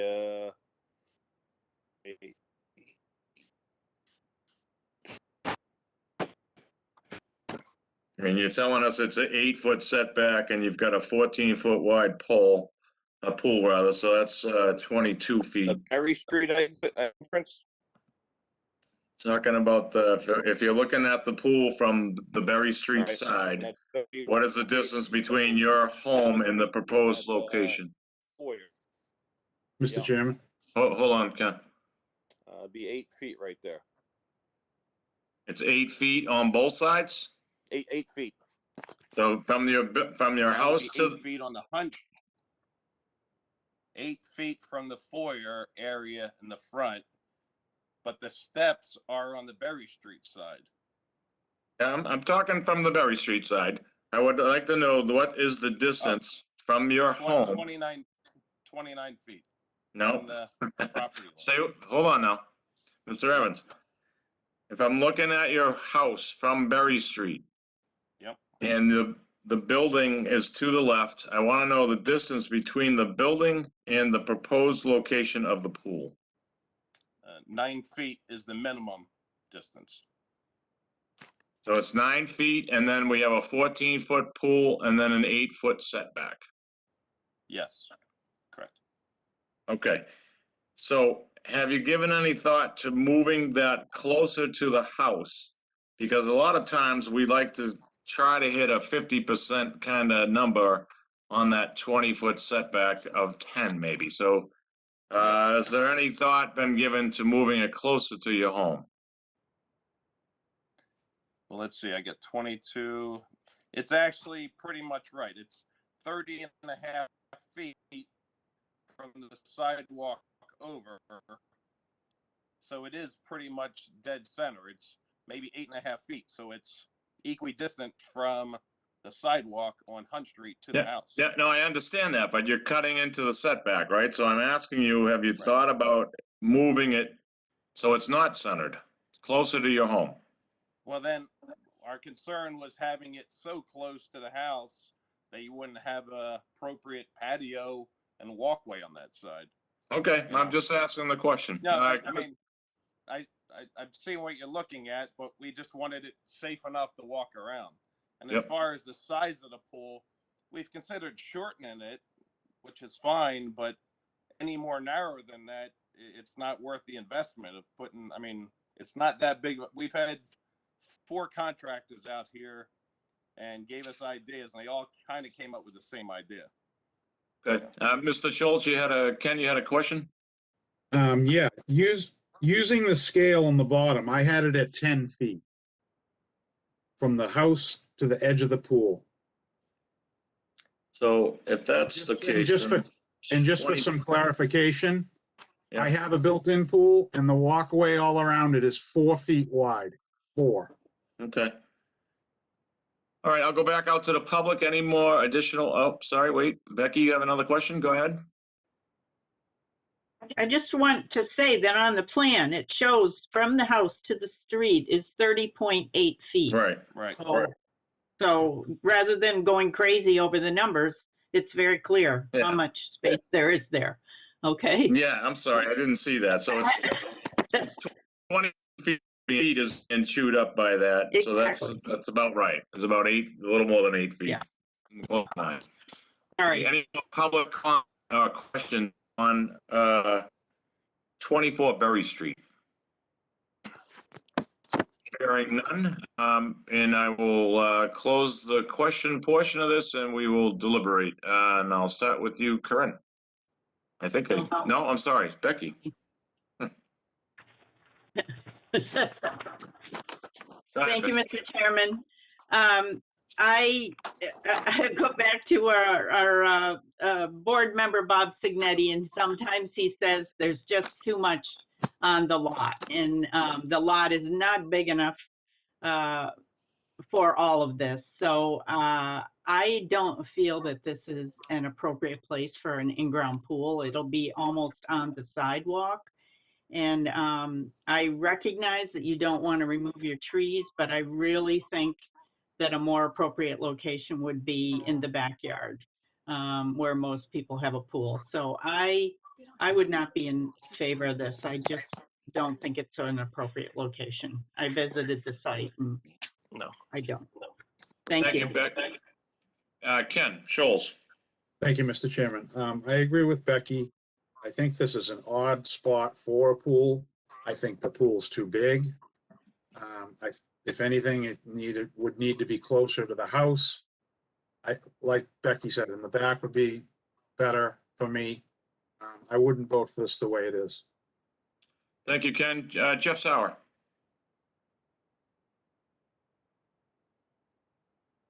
Thank you, Mr. Chairman. Yeah, I think the 8 feet is just too close to the Hunt Street side. I would vote for it with 10 feet or 12 feet, but I don't think I'll vote for it with 8 feet. Okay, Jeff, thank you. Ken Javin. But I would vote for it the way it is. I think, it's gonna be fenced in, it's gonna be safe. I think it makes sense. He doesn't want it too close to the house because, also spillage of water, foundation and all that stuff. But in any event, I would vote for it. Oh, I'm sorry, Ken, you would vote for it? Yes, I would vote for it. Corinne. I agree with Becky. I think a more appropriate spot for the pool would be in the back of the house. And there's actually more distance from the house to the lot line. There's 31 feet, actually over 31 feet. So I would not vote for this where it's presently located. Thank you, Corinne. Yeah, Mr. Evans, I mean, this is a tough spot. You're in you're in Res 1, smaller lots. I think I'm kind of in the camp with Jeff. I think if it were closer to your home, I might consider it. I think a more appropriate place is in the backyard. And I can understand wanting to have a pool, but at a point, sometimes it just doesn't fit. Right now, you currently don't have the votes Your options are to withdraw without prejudice. You could ask for a continuance and try to, rework your plan a little bit, although I think even if you were to rework it, and we're looking for a finding here or a variance? Variance. A variance. So you need to meet a supermajority. So I think even if you were to rework your plan, I don't think you'd have the votes. So what would you like to do? You're muted. You'll have to unmute. Sorry. My name's Michelle Evans. I'm also one of the homeowners in Tom's Hi, wife. Michelle. Let me interject for 1 minute. So we don't have a backyard. There's no backyard on this property. Our backyard is actually our driveway and our garage, and attached to the garage was a woodworking room. So we have 2 side yards. So to the left of the house, we have a big patio and we have a couple of mature trees that we love. We love this neighborhood because when we found it, it was lined with big old mature trees. And we don't want to lose any more trees. They've been falling down like dominoes every year. We also have, if you came in our backyard, you would see why we can't put the pool there. Well, I There's a think I'm kind of getting the idea of that. The unfortunate thing here is, again, we're kind of handcuffed by the fact that you're a corner lot. And what you're asking to do is, well, hold on, it's not allowed by right, and that's, of course, why you're here before zoning. And this board right now, it doesn't have, you don't have the votes to get it approved. So I understand your desire. I love trees myself. I live all around them, although way too many leaves these days blowing around. But I get it. But unfortunately, I think you're in a tough spot where you have 2 frontages to meet, and having to put a pool within 8 feet. It's just not something that, as you've heard from the zoning board members, that they're willing to vote for. You have to understand, when we pass a variance, this is here for the lifetime of the property. When we're all long and gone, this will still be there. So I understand your desires, but unfortunately, your lot's limiting what you can do, not so much us. It's really the town bylaws, So which we're held to. would the members be okay with 10 feet then? Well, we can restrobe them, but again, from my count, it was, you only had 3 votes, even with a movement. But I can ask again. If I understood it right, Jeff, you were okay if there was a change in setback? Ken Jarvinen, you were okay as presented. But Becky and Ken Scholes were both no votes. And I'm gonna go to you again. With the movement of the pool, is there any change in your position? I'll start with you, Becky. No, I'm sorry. I just don't think it's an appropriate place for the pool. Thank you, Becky. And Ken, hold on, we're deliberating. I'm allowing some latitude here because we're trying to work with you, but I know, but can I just ask her why would it be I different on think the other she stated her position. It was too much. It's too much for that size lot. And it's just not an appropriate place for a pool. That's what if I heard her correctly, I think that's what she clearly stated. Ken, how about you? I agree. I think it's a bad spot. So you don't have the votes. We can take a vote. You'd get denied, but then you wouldn't be able to come back before this board for 2 years. You can withdraw without prejudice. Like I said, I don't see any point in continuing because I don't think you'll have the votes even if you were to move the pool. Unless you totally put it in another location, which, you've stated why you don't want to do that because you don't want to lose your trees and the shape of your garage and the way your backyard's presented to you on that lot. Yeah, well, I guess we'll withdraw without prejudice then. Thank you, Mrs. Evans. And could I get a motion from the board, please? So moved. Could I get a second? I'll go with a roll call vote.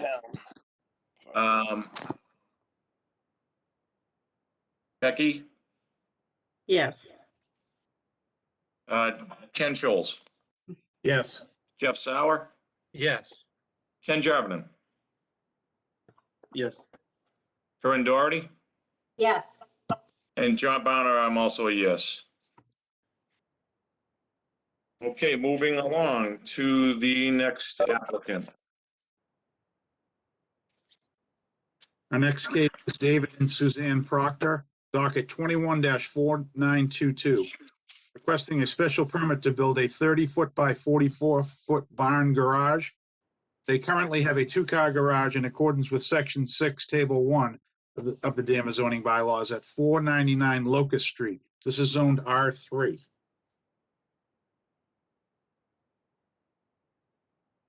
All right, I don't know what happened. Can you hear me still? Yes, we can hear you. We can hear you. Okay. I lost video, but I'll continue to press on. So who's here on 49 Locust Street? Mr. Proctor. Go ahead and tell us what you'd like to do. I'd like to build a barn with a storage for an RV that I own to keep it under shelter and a workshop.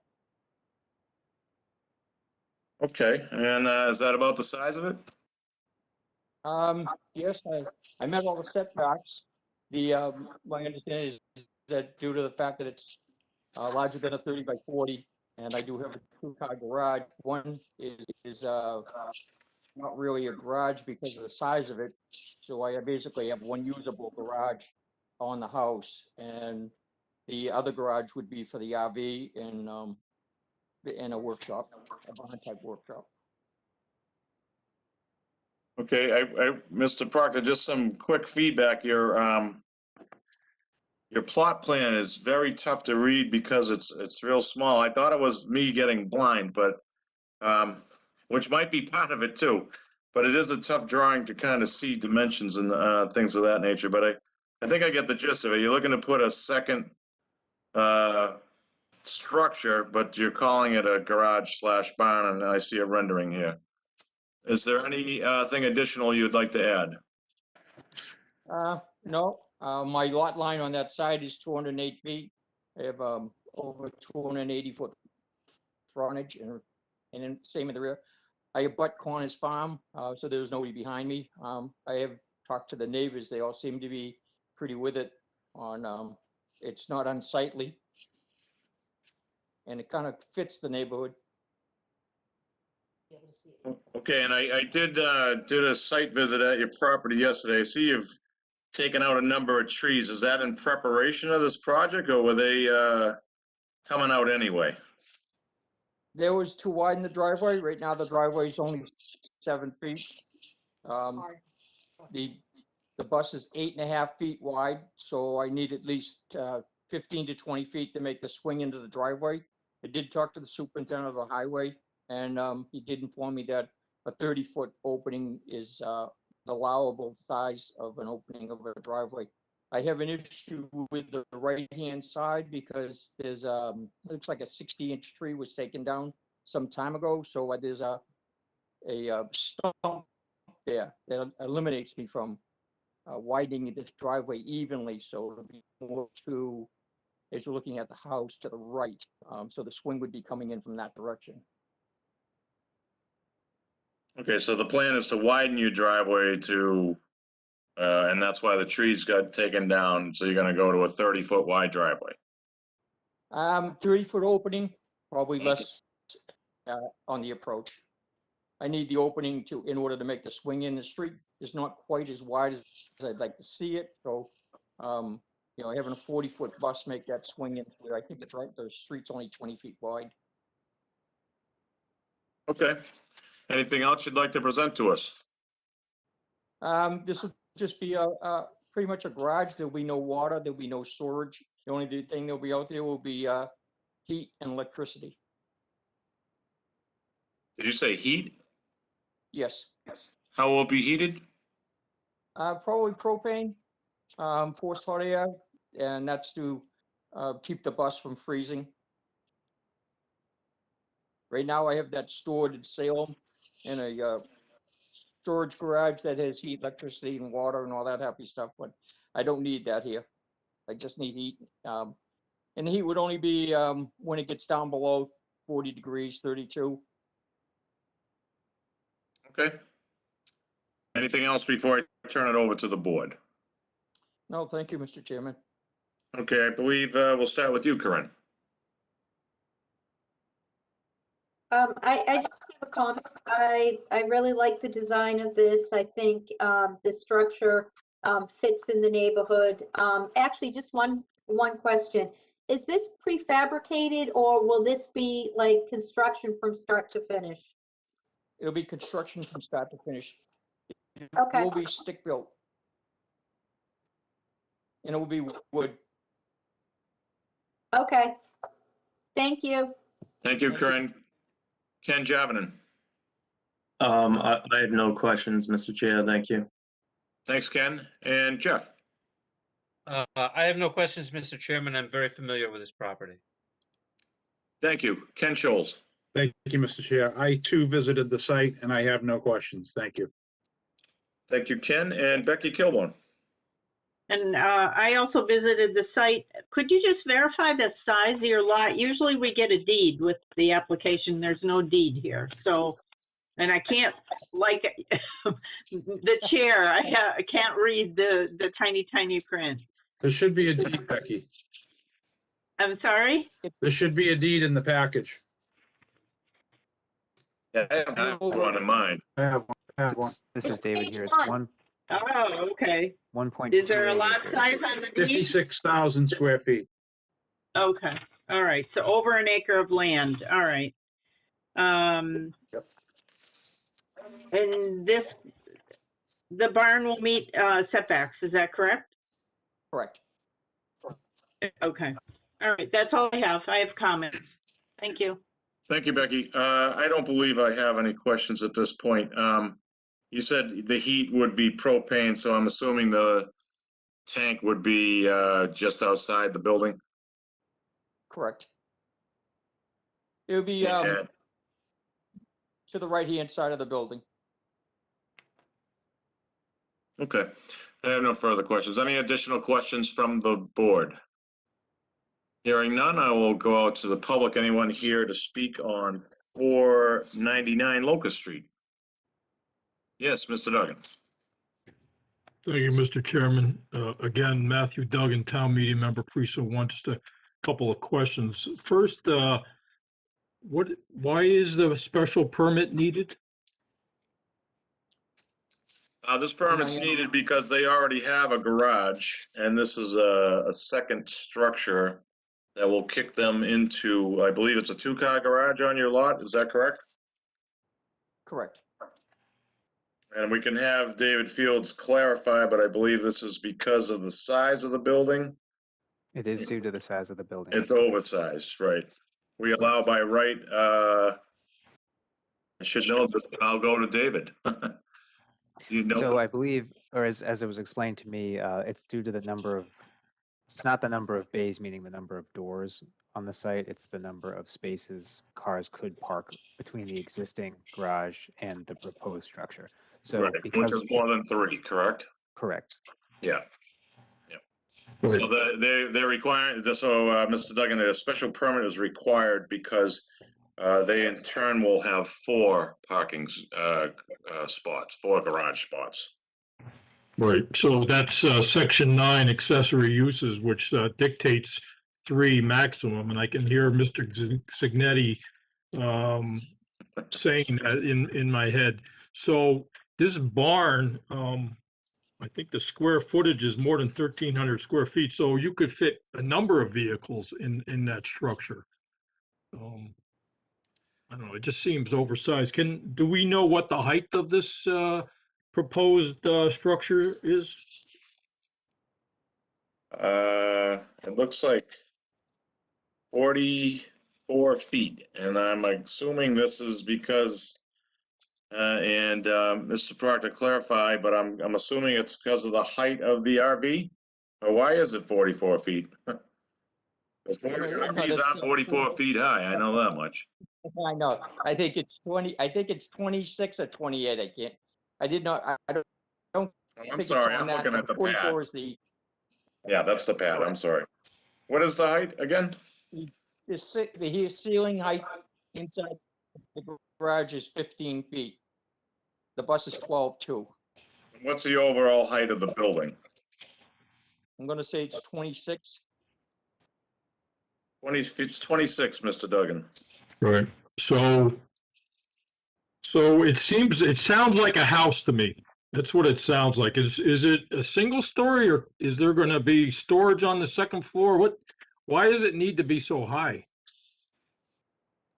You like to answer that, There's- please? There's a loft, a small loft up there. You'll see the barn doors that are over the garage doors. All right, well, one of the board members already stated that it's kind of out of sight, so I don't know if you'll be able to see it much from the road. It's more because it's close to the farm, so it just seems very large. So that's all I have, Mr. Chairman. Thank you. So Duggan, here's a rendering. I don't know if you can see it. Yeah, I can. Yeah, I see that. So instead of 3, there'll be 4 parking bays on the site. That is correct. 2 in this new structure, if it's granted, and 2 that he already has as part of his home. Okay. All right. Thank you. Thank you, Mr. Duggan. Any additional public comment on 499 Locust Street? I think we're good. I started with you, Corinne. I'll come back to the board for deliberations. I will vote for the project. I'm sorry, Corinne, you're a yes vote, I guess. Yes. Okay, I getting some echo. Let's go to Ken Javanen. Yeah, I would vote for this. Thank you, Ken. Jeff Sauer. Thank you, Mr. Chairman. Yeah, the property at 499 was built quite a while ago, and we were very good friends with Gene Lewis, the previous owner. It would be hard pressed to put 2 cars in that existing garage. It was built very long ago, and it's very, very cramped. And I can understand the applicant, if he's got a gigantic RV, why the building needs to be so big. And it's pretty far back from the road, and I don't think it's going to be a problem. So I am all in favor of this. Thank you, Jeff. Ken Scholes. I'm a yes. Thank you, Ken. Becky.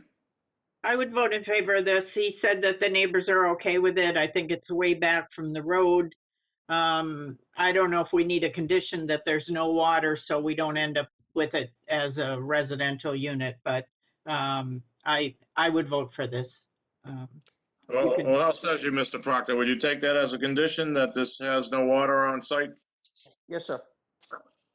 Okay, the applicant's agreeable to that, and I too agree with you, Becky. I think that's a condition, especially given the size of the structure, because again, as we know, this is a special permit, and this will stay with the life of the property. So maybe the next owner decides to turn it into a multifamily home or something. So at least we're doing our due diligence here. So if I could get a motion, We had please. that happen before Yes. when we approved a garage. Yeah. It did. And it wasn't that long ago. This is a special permit too, so it's not a variance. Right. Will not stay with the property forever. Oh, that's right. That's right. It expires with the deed. No, wait a minute. Yes. Only variance stays with it. Yes. Could I get a motion?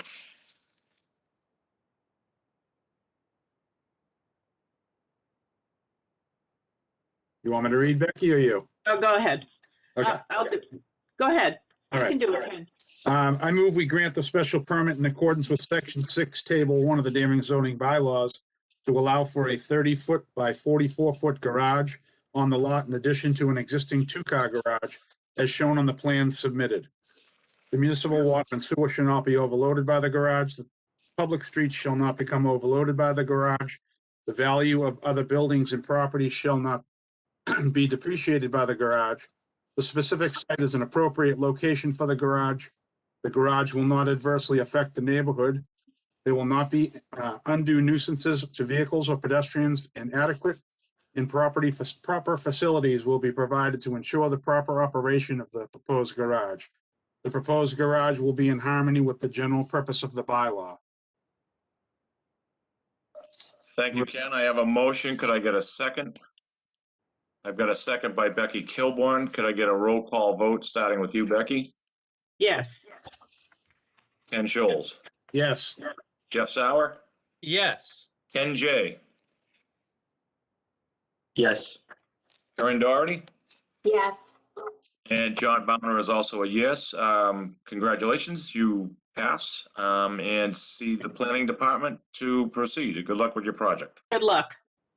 Thank you, Mr. Chairman and the board members. You're welcome. Appreciate it. Thank you. Okay, moving right along, Mr. Clerk. Okay, Mr. Chairman, our next case is Ann L. Zarazak and Jean M. Zabel. I hope I didn't butcher your names.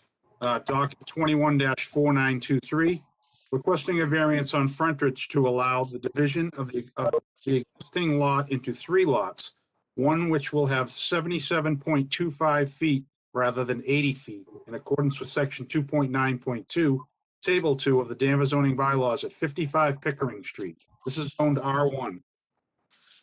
Thank you, Ken. And Attorney McCann, proceed. Thank you very much. My name is Nancy McCann. I assume you can hear me. I am appearing here on behalf of the applicant, the Thompson Companies LLC. With me tonight is John Thompson. He is also on this meeting. And we are requesting a minor frontage variance relative to the property at 55 Pickering Street. This property is located in the R1 zoning district, and the lot currently has an existing dwelling located off to the left front of the site. And the lot itself has over 59,000 feet of frontage in the R1 zoning district. And what the applicant is proposing to do is to divide the lot into 3 buildable lots, lot 1, lot 2, and lot 3. I can share my screen if you think that's necessary, Mr. Chairman. I'm happy to do that. Yeah, why don't you put it up? That'll give everybody a good shot of it at home as well as anyone on the call here. All right, can you see that? Not yet. No. I always have trouble with this. Let's see.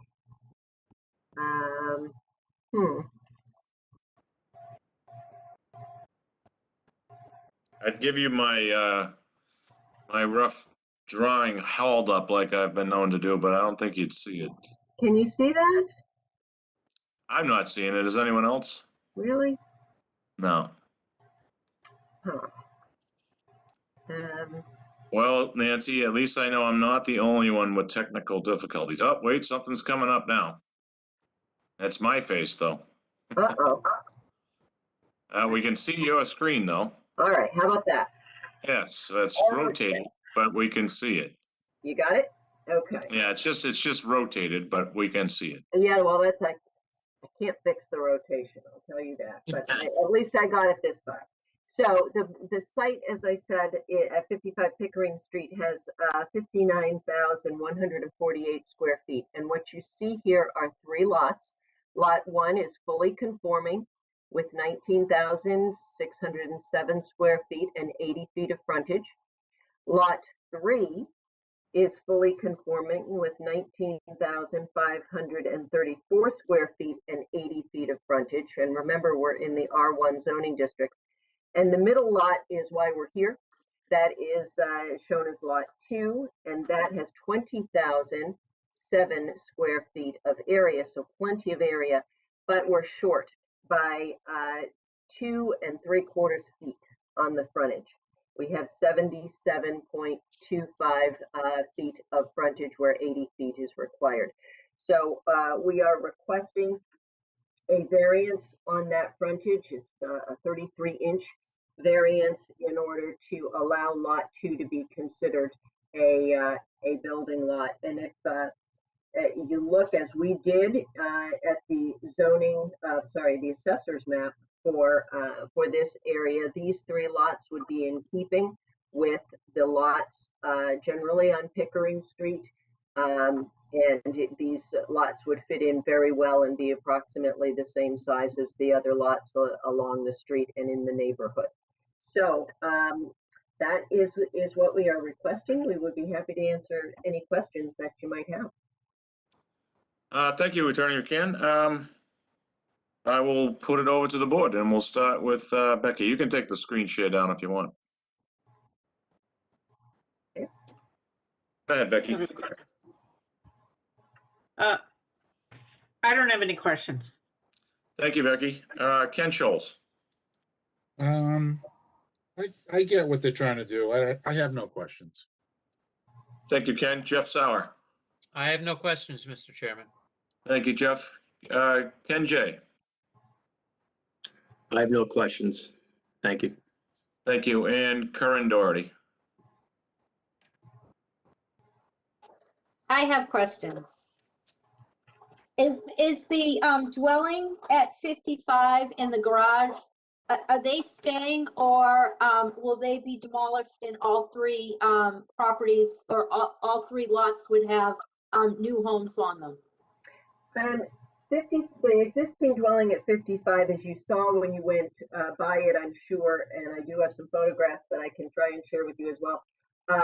It was built in the late 1800s, and it's in pretty rough condition. So the applicant is evaluating whether that can be rehabbed or not, but that it's not proposed as part of this application because that lot is conforming, fully conforming as we're showing.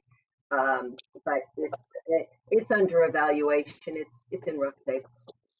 Well, if the applicant buys the property, he's going to buy, the whole property and develop the other two.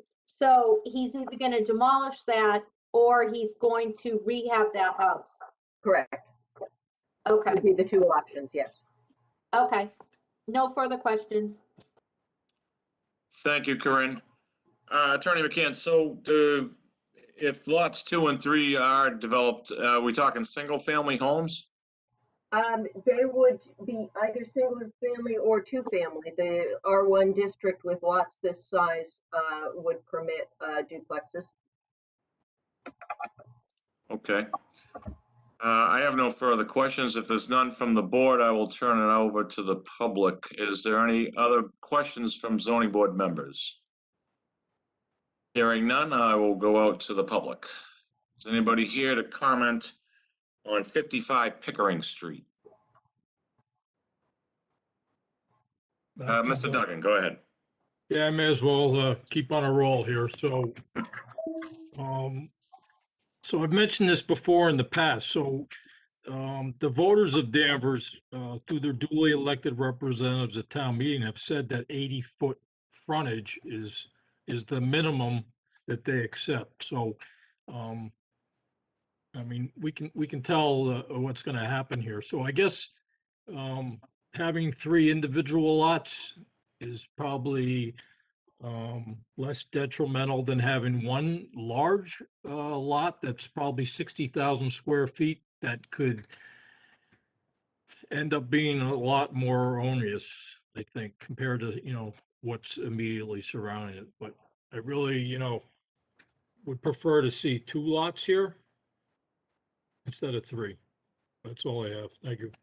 Thank you, Mr. Duggan. Anyone else here to comment or ask questions on 55 Pickering Street? Yes, Ann Farley, I believe it is. Go ahead, unmute yourself. Oops. Yep, you're all set. Yes, Go ahead. I'm Ann Farley, and Ann, can we get your address, please? yes, across the street at 52 Pickering Street. Thank you. And I've actually, Mr. Chairman, lived in this house and went next door and across the street from this this lot my whole life. And I'm 100% in favor of splitting it into the 3 lots. And I just want to say that. Okay, thank you. Anyone else here from the public to comment on 55 Pickering Street? Okay, hearing and seeing none. We have a hand up had my from hand up. Veronica Cox. Sorry. I'm Yes. sorry, go ahead, Veronica. Address, please. I'm Patrick Cox and Veronica Cox, both here. And we live at 57 Pickering Street. And Which is right beside him. the lot we're talking to the about. left of the lot. Okay. And I agree, it's nice that, to divide it into the 3 lots rather than leave it as one big lot. But my concern would be them putting duplexes on there. I'd prefer to see 3 single-family homes, in keeping with the neighborhood. And we're also concerned when she said condos or duplexes that they'll do what they did across the street, and have 4 condos on each lot. Well, just to be clear, what they're here before us for tonight is just to split the land.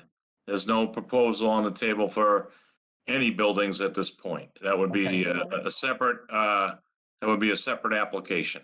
Okay, so once this variance is approved, if it's approved, can they come back and ask for it to be opened back up again?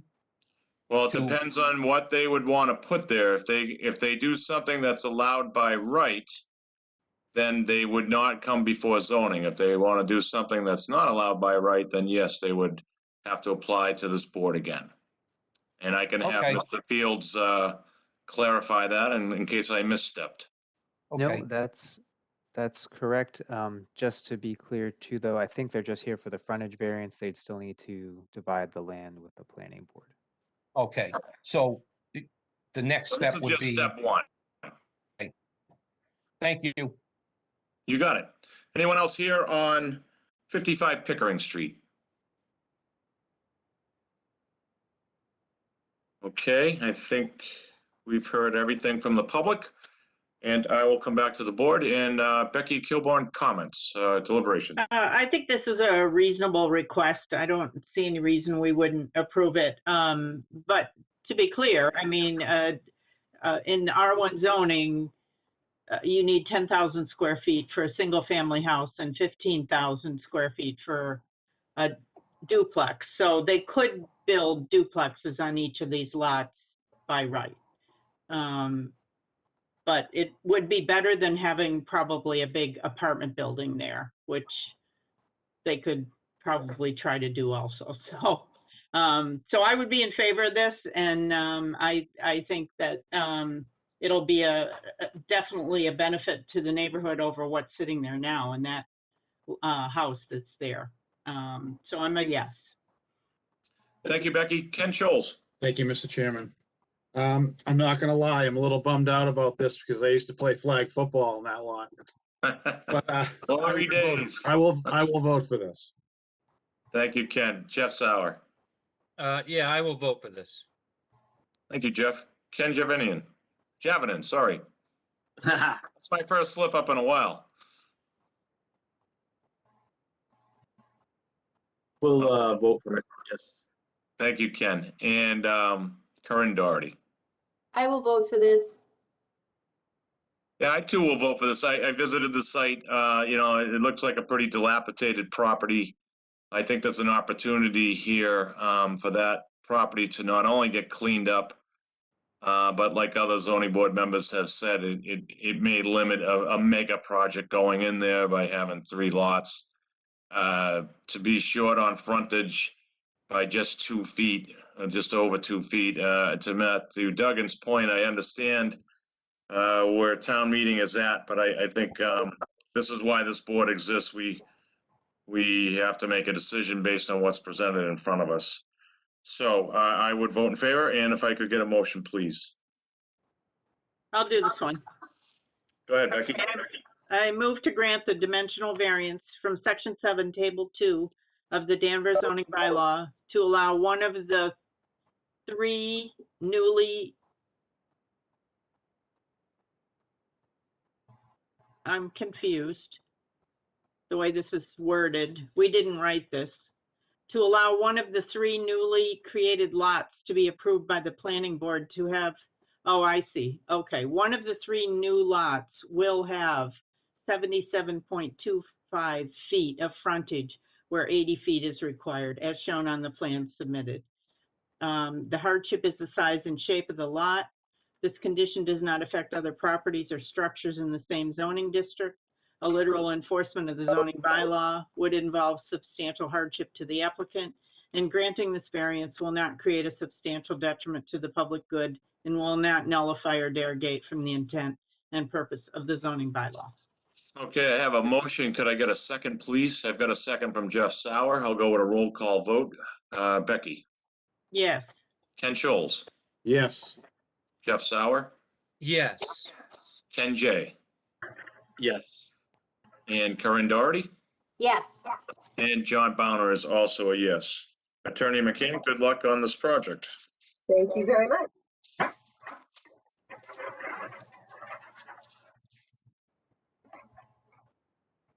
Okay, Ken, 1 second.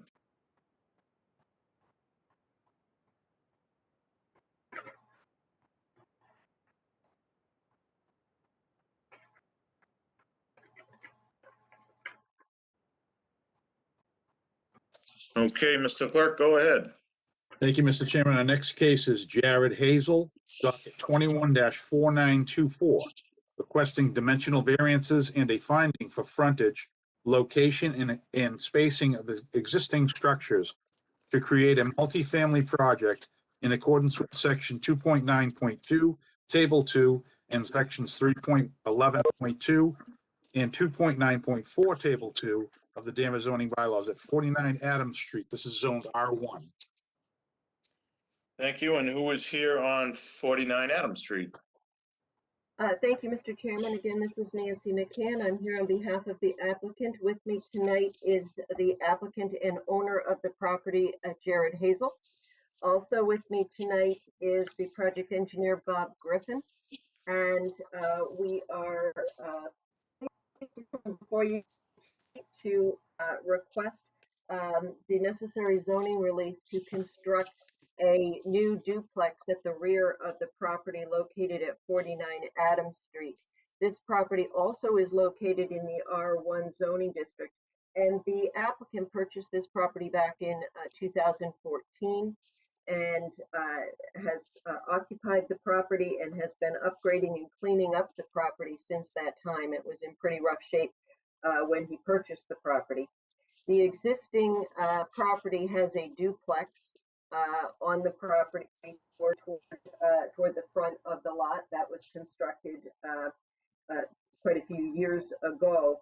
And what we are proposing is to construct a new fully conforming duplex at the rear of the site.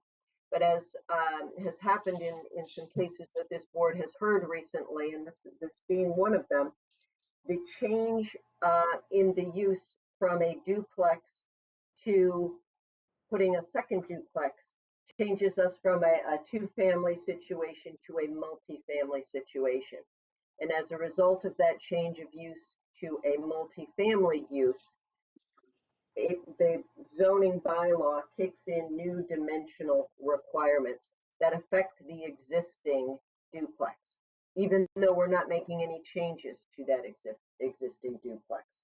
So the zoning relief that we are seeking relates to the existing duplex that we're not changing, but the change to multifamily by adding the duplex that's fully conforming in the back triggers some nonconformities and the need for finding and a couple of variances. So the property itself is 30,661 square feet. It has 93 feet of frontage. This is a very mixed-use neighborhood. This property is directly across the street from the former Sylvania, now Brookwood industrial commercial property. We have Town of Danvers and cemetery land, as well as a large multifamily Mill Pond Village, 42 units at the rear of this property. So we are proposing to construct a fully conforming duplex at the rear. And as a result of doing that, and we will, should this board, I'll just say this now, should this board grant the zoning relief that we're requesting tonight, we will have to go on to the planning board for a multifamily special permit and site plan approval, again, from the planning board. So although we're not proposing any changes to the duplex in the front, changing to the multifamily component will cause the existing side yard to not meet the multifamily side yard requirement of 30 feet. And so we are requesting a variance as it relates to the existing duplex. We are asking a variance as it relates again to the existing duplex for the distance between the duplex and the abutting property. And we are requesting a frontage variance from the 93 feet, which we have, does not meet the 125 feet of frontage required for multifamily. Again, those are conditions that are currently existing on the site that we're not changing, but the change to the multifamily use triggers the need for the variances in those cases. We are also seeking, for the same reason, a finding as it relates to the front setback of the existing building, although we are not changing that existing building at all. Before I turn it over to Bob, I just want to note that we have sufficient area for the duplex that we are proposing. For the resulting 4 units on this site, we have more than the required area. We have more than the required area per unit.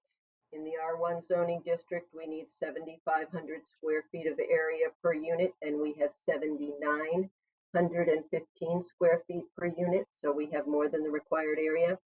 And we also have 5 times the required open space in the R1 zoning district for this multifamily use. We are required under the bylaw to have 1,000 square feet of usable open space, and we have 5,388 square feet of usable open space per unit. So that makes for a nice yard area for these units.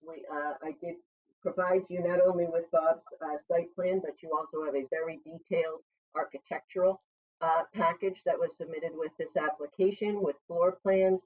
The 2 units that are being proposed are 3-bedroom family type of units, modest in size, but family type of units. And we have some nice backyard space for these units. So with that, I'm going to ask Mr. Chairman if I can have Bob Griffin walk you through the plan.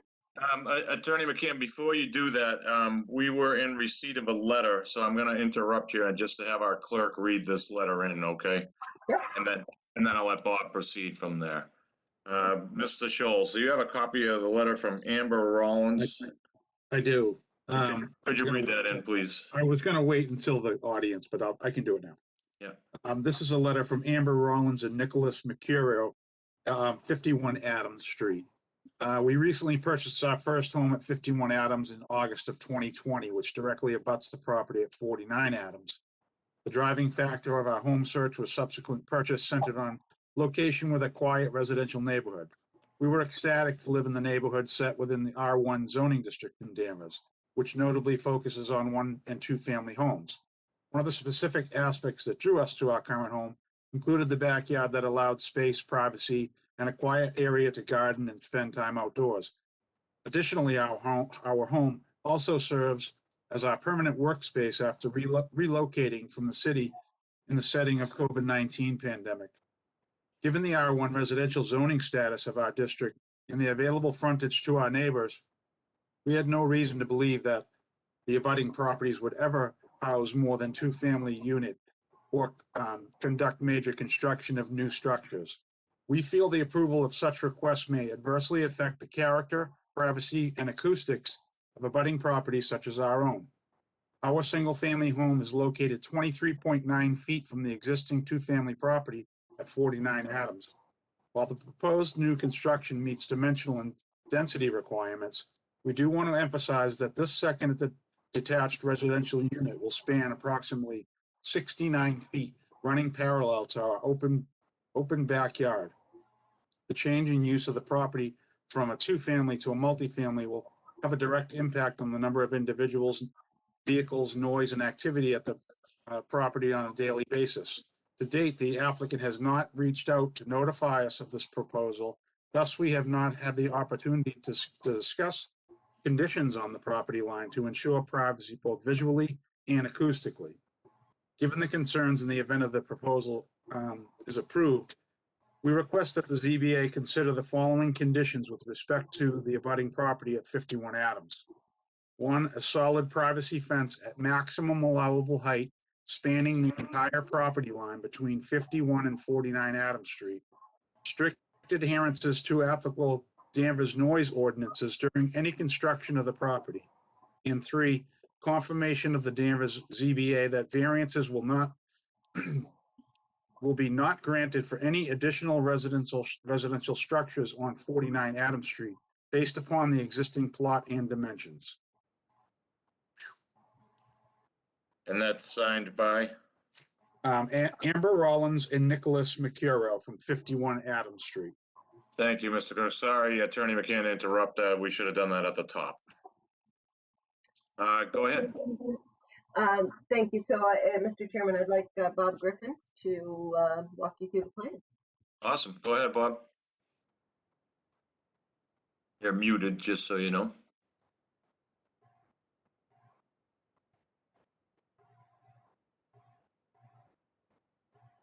Bob, you're muted.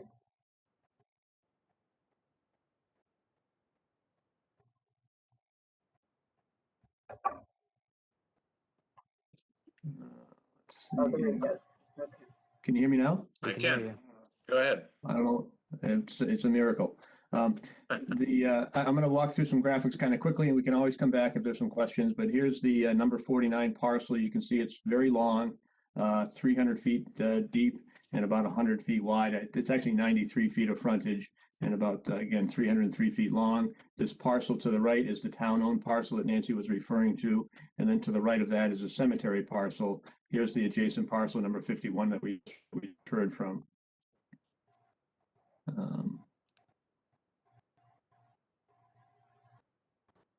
This is a aerial photograph of the parcel taken, I think, in 2009. The built-out portion of number 49 looks largely the same. There's been an additional play structure in the back, which you can see in this more recent photograph. So this area here shows a play structure and a tree that has been sort of turned into a play structure as well.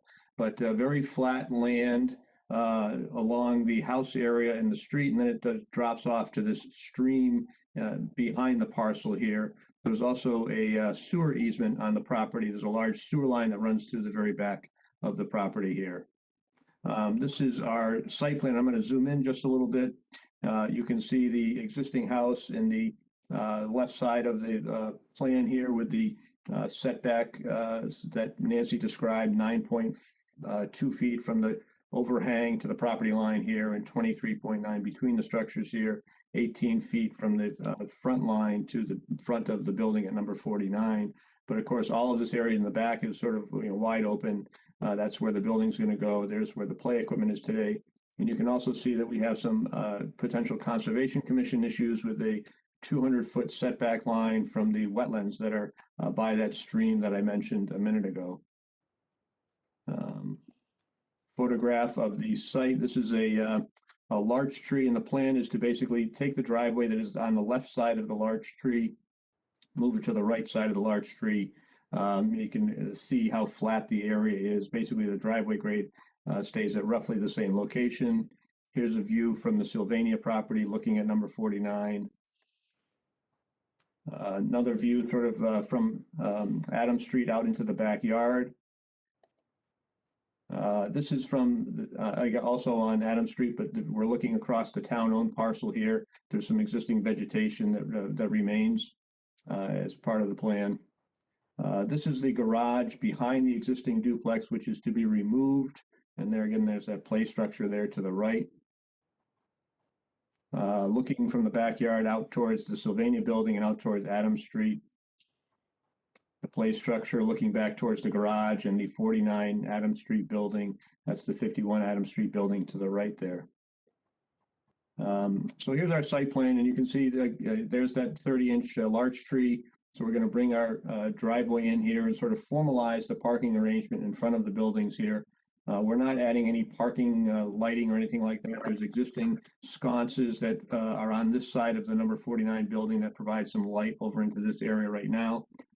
Same thing you'll see on the architectural plans. There's some small entrance soffit kind of ceiling areas which will provide lighting down onto the walking surfaces and the driving surfaces here. We'll have 4 parking spaces over here for the existing duplex, which has 2-bedroom units. We'll have 2 outdoor parking spaces for each of the units here, Unit 3 and Unit 4, as we're calling it on this plan, with 1 more parking space inside. So 3 parking spaces for each unit, and those will be 3-bedroom building units. This is the zoning table. Nancy talked through that a little bit. We can come back to that if we need to. Here's the, I think, very handsome looking building. So this is the side looking towards the town property where you can see the single garage bay for each of the 2 units here. It's basically a side-by-side duplex. Kitchen on the first floor to the right of that entrance door that I'm looking at there, and 3 bedrooms up on the second floor. There's a fake sort of attic storage area with these windows up above, so there's really no access up into these, with a potential exception of maybe like a pull-down stairs kind of a thing getting up into the attic area. The height from the ground to the top of the building is 30 feet 6 inches, and so the average of the gable here is about 25 feet from the grade to the average plane. So from a building height point of view, this building conforms as well. I think Nancy mentioned that the proposal, actually I'll go back to that for 1 second, conforms to the setback issues. This dotted line here is the principal building setbacks in this as applied to this site. And you can see that the building stays within those setbacks completely. We also note on this plan 72 feet from the adjacent building to the nearest new parking space, and 67 feet from this building to the existing building here. So all of the dimensional requirements associated with the new duplex are conforming. Here's a front elevation, again looking towards the 2 garage doors. The opposite side is here. There's a 4-foot wide walkway that comes around from the parking area.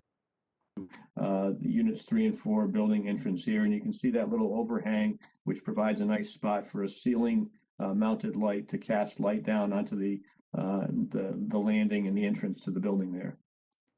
Some side elevations.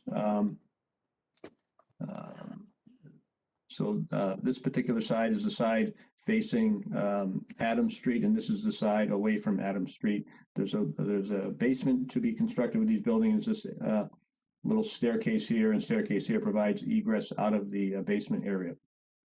And again, you can see how small the attic is. If you looked at the architectural floor plans, you'd see there's no described way to get from the second floor bedrooms up into that attic space. So I think there'll be a pull down staircase to provide access for storage, but that's really all you can do in that attic area.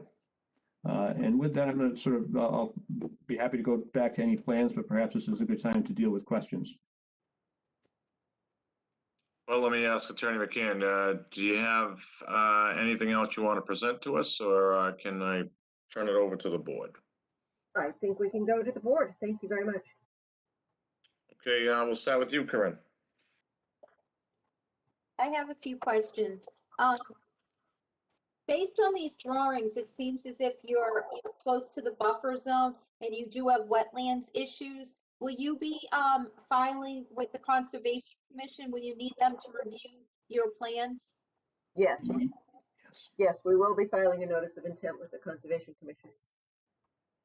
Okay. I also see in your summary that it states, let's see, the proposed units are 3-bedroom family units, modest in size, each with a 1-car garage and 2 outdoor parking spaces. I see the garage units, and I see 2 additional parking spaces. Where are the other 2? So if we look at the site plan here, so here's the duplex. It's got 1 parking space inside the building for each unit, and then there's 1, 2, 3, 4 parking spaces next to this walkway, with the walkway leading to the doors on this side of the building here.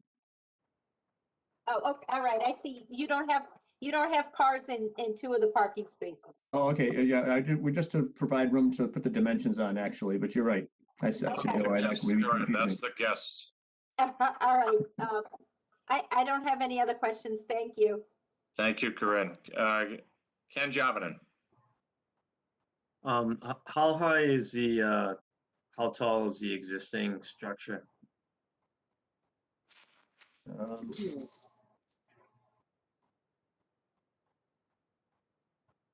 Let's see if we can look at the pictures here and make a. So we had determined 25 feet plus or minus from the average grade to the midpoint of the gable here. So it's about the same height as the proposed building. Yeah, it looks like it. All right. So you're gonna take down that tree play thing? Is the duplex gonna be in front of that, or you have to take down that tree play? Yeah, so it's a little hard to see on this plan, but the existing play structure is right where my cursor is right now. All right, so that's not within the so all the conservation land is totally behind that, right? Yeah, I can see the lines. Yeah. Okay. Yeah. All right, yeah, that's my only questions. Thanks. Thank you, Ken. Jeff Sauer. I have no questions, Mr. Chairman. Thank you. Thank you, Jeff. Ken Scholes. No questions, thank you. Becky. Thank you, Mr. Chairman. I just wanted to ask, I see that you have some landscaping between 49 and 51 and it says proposed fence. What were you thinking that you would do there? Yeah, so we're proposing, some shrubs along this area here. And this is about 105 feet of proposed fencing. The request was to extend that a little bit further up towards the street, and we certainly have no concern about doing that. We'd be happy to do that. I think we were trying to dodge some existing vegetation in between the houses right here, but it's relatively thin vegetation, and I think extending the fence is probably a good idea. Okay, thank you. I don't have any other questions. Thank you, Becky. Mr. Griffin, I saw the change in the driveway and how the parking will be added to the existing structure. What else will happen to the existing structure, if anything? There's no significant changes to the existing structure. Okay. And Attorney McCann, I don't understand the current garage. Is that, I mean, it has water running out the back of it. Is that there illegally? I mean, how did that come to be? I don't think it's there illegally. Prior to filing this, starting, well over a year ago, I started meeting with the former building inspector about this project, and we actually went through a couple of iterations with him before he left. And I don't believe it's an illegal garage, but we are proposing to remove it. Okay, well, I can't believe we would have permitted a garage with running water. But okay, I don't think I have any additional questions. Does anyone else from the board have any follow-up questions for this applicant? Hearing none, I will go out to the public, and we are here to discuss 49 Adams Street. If anybody would like to be heard on 49 Adams Street. Looks like Amber Rollins has her hand up.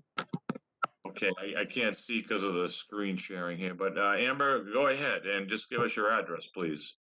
Hi, this is Nick Mercurio and Amber Rollins from 51 Adams for the record. Thank you for the opportunity for public comment. It is a really nice looking project, and just wanted to preface that we're not in outright opposition.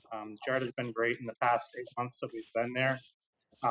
He does a great job keeping up the property and the sidewalks. And it's been hard with the pandemic to establish these open dialogues. When we bought the home, we really, with that sewer easement, we didn't know that it went in the quite opposite direction. So we never thought that anybody would be building back there. So we just wanted to make sure that being the only abutters, our concerns with privacy and noise were represented. So that was really the purpose of the letter. So when we have the opportunity just to be able to make those concerns heard.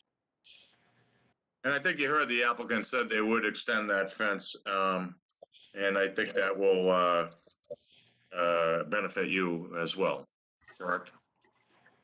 Yes, thank you, Mr. Chairman. Okay. Anyone else here on 49 Adams Street? Yeah, Mr. Duggan, go ahead. Thank you, Mr. Chairman. Matthew Duggan, Town Meeting Member, Precinct 1. Just want to start with Table 2. So it appears that this lot is right around 30,000 square feet, so that meets the requirement for multifamily. But in terms of the side setbacks, those are 30 feet for multifamily in an R1. So is the request here for a variance for the side setbacks? Is that one of the things that the board is considering? No, I don't believe so, but Attorney McCann, clarify if you could. It is as it relates to the existing structure, the existing duplex in the front. Yeah, not the new structure, right? The new structure is fully conforming. Right, that's what I thought.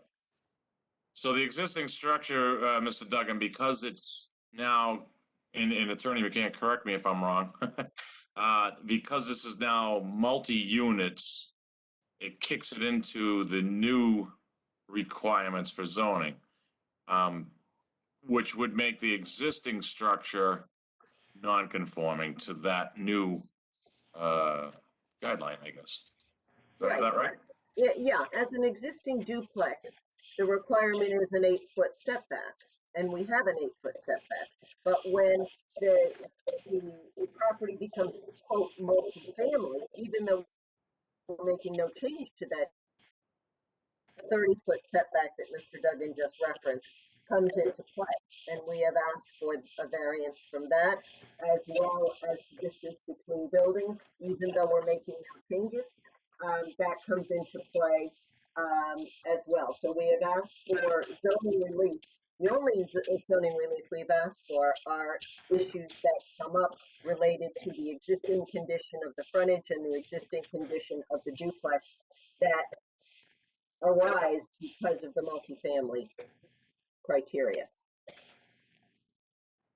Okay, so that's not a consideration then. Okay, thank you for that.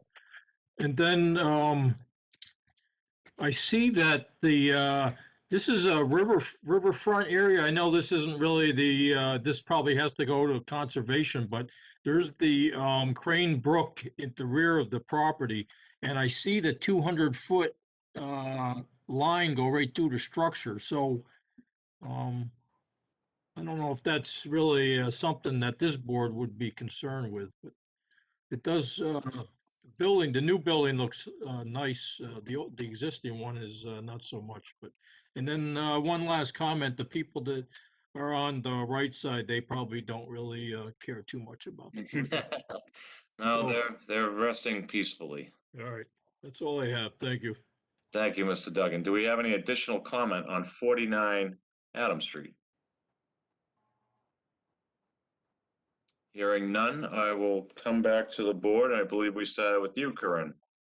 We will deliberate. I do not believe I would vote for this. I just think it's too many structures on this property.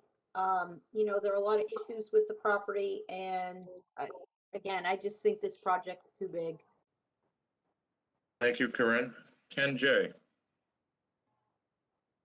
I would vote for this. I'd like to see him address the concerns of the neighbors and of the neighbor, and make sure like that fence, like to set a high fence just to create a nice create a buffer would be good. Thank you, Ken. Jeff Sauer.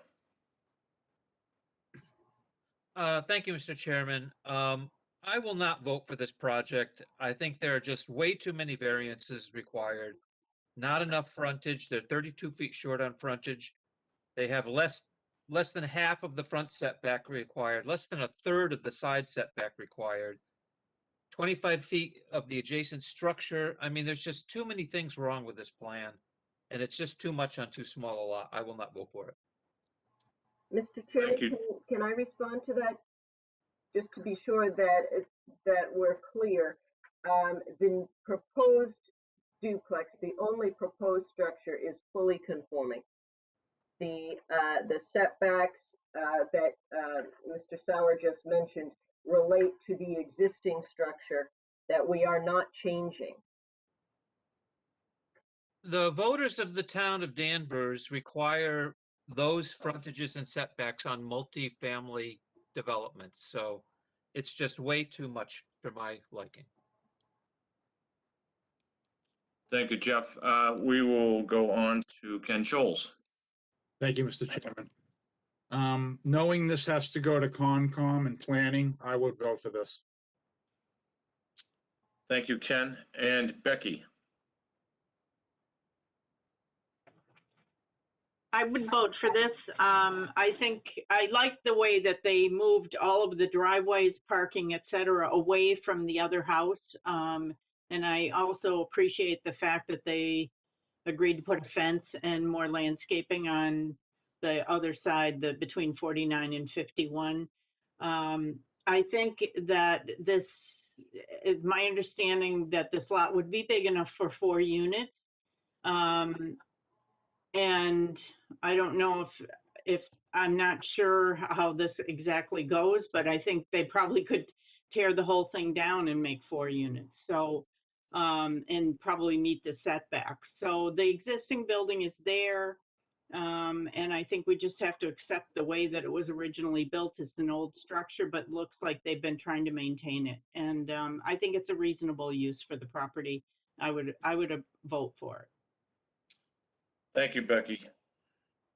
So Attorney McCann, I guess it comes down to me. I can kind of see both sides of the argument here. However, I do think I am in favor of this project. I think, what's the alternative here? We tell you to tear down the front structure and make it conform. I don't think that is a situation that makes sense to me. I think it looks like it will be a tastefully done building. I think you're taking into the account the abutters, and I think these types of projects, and I agree with Becky's statements that a 4-unit place could probably be put in here. I don't see a need to tear down a building to suit that. So I would vote in favor of it. And it looks like you do have the votes. So if I could get a motion. I'll do the variance, Becky. Thank you. I move to grant the dimensional variance from the Danvers zoning bylaw, 7, table 2, to allow the existing duplex to have 93 feet of street frontage where 125 is required, 18.1 feet of the front setback where 40 feet is required, 9.2 feet of the side setback where 30 feet is required, and 23.9 feet between buildings where 40 feet is required, as shown on the plans submitted. The hardship of the shape of the lot and the location of the existing structures. This condition does not affect other properties or structures in the same zoning district. A literal enforcement of the zoning bylaw would involve substantial hardship to the applicant. Granting this variance will not create a substantial detriment to the public good and will not nullify or derogate from the intent and purpose of the zoning bylaw. I've got a motion. Could I get it? Second. I've got a second by Becky. I'll go with a roll call vote. Becky? Yes. Ken Scholes? Yes. Jeff Sauer? No. Ken J? Yes. Corinne Doherty? No. And John Bowner is a yes. The motion passes 4-1. Could I get a motion for the finding, please? I'll read the finding. I move to grant the finding in accordance with section 3.11.2 of the Danvers zoning bylaw to allow an increase in nonconformity of this front setback of the existing duplex as shown on the plan submitted. The municipal water and sewer shall not be overloaded by the existing duplex. The public streets shall not become overloaded by the existing duplex.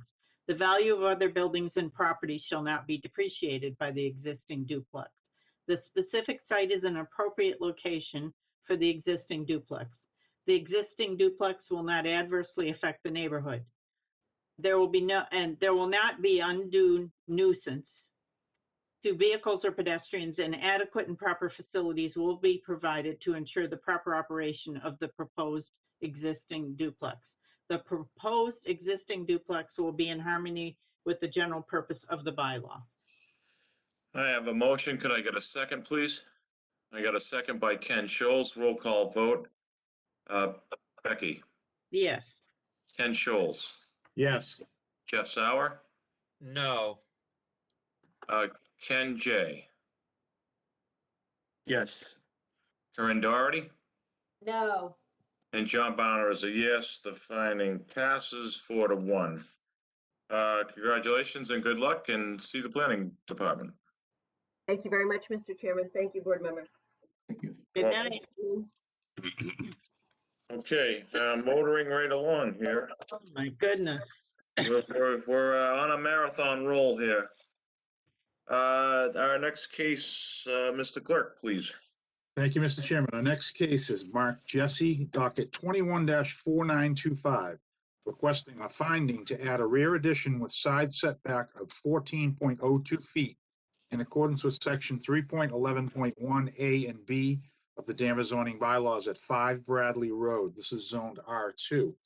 And Mr. Chairman, we're in receipt of an email from Joanne Bennett Dunn. She's the property owner and resident at 4 Garfield Ave.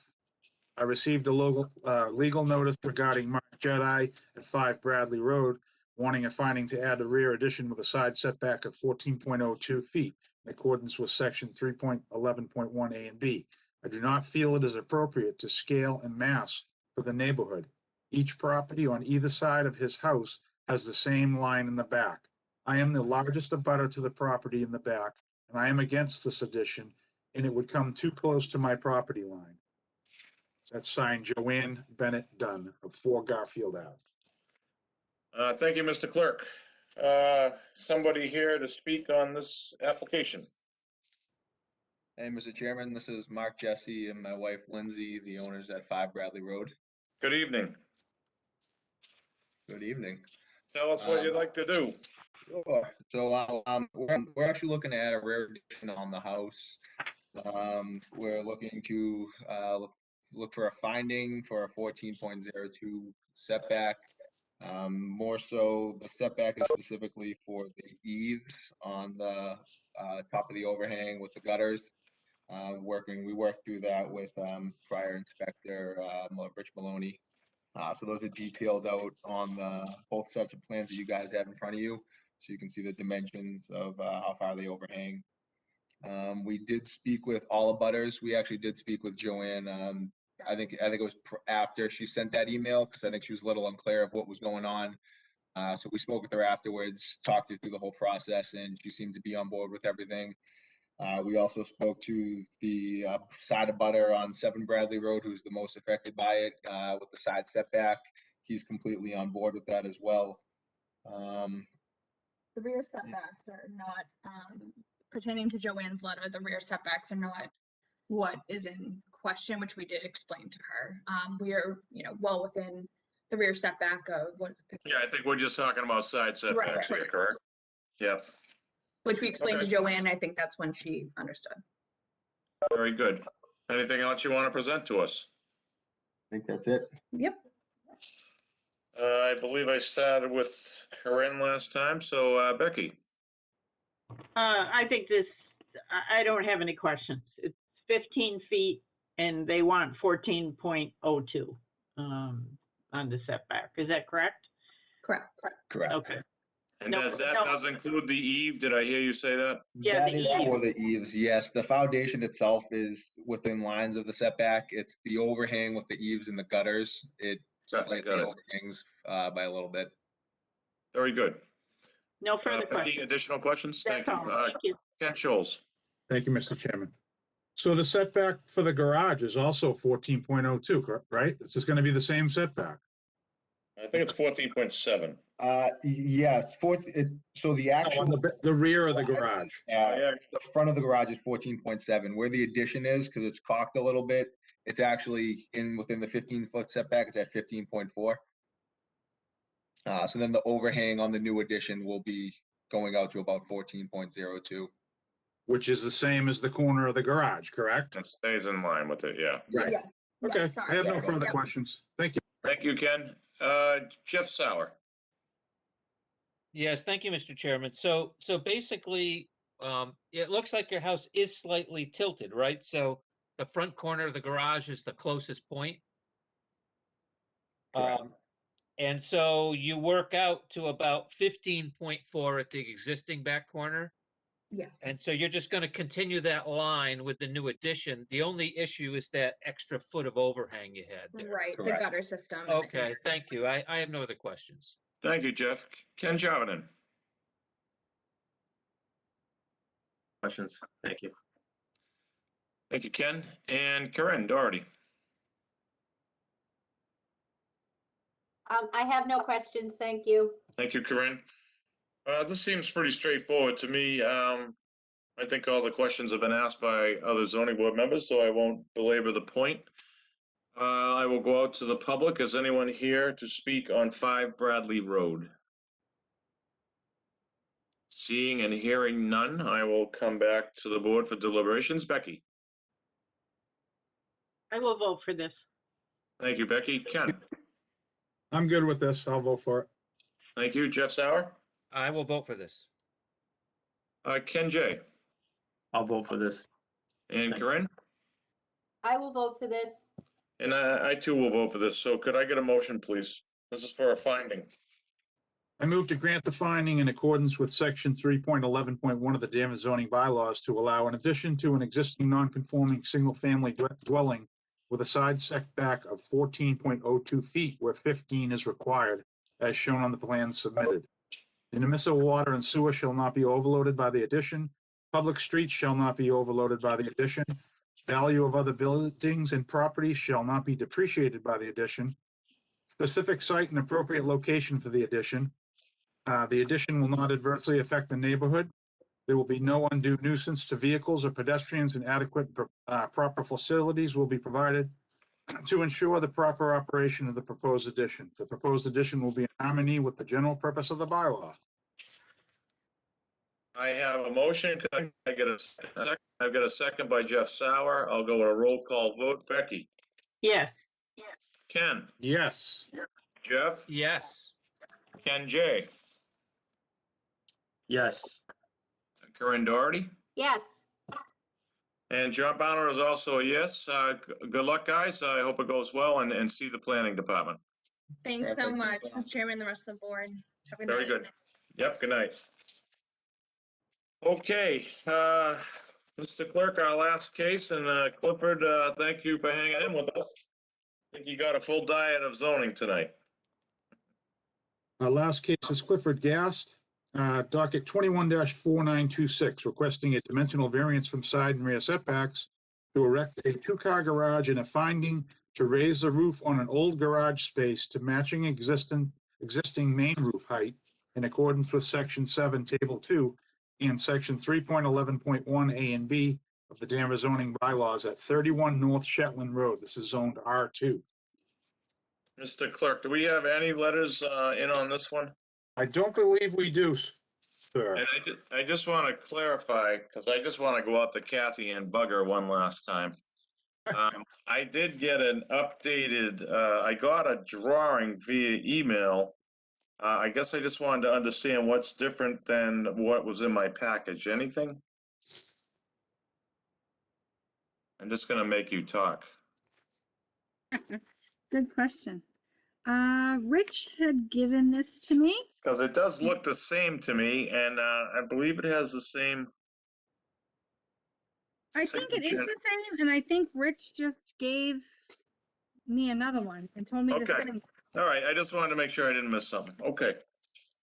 I'm sorry. So, Mr. Gass, go ahead and tell us what you'd like to do.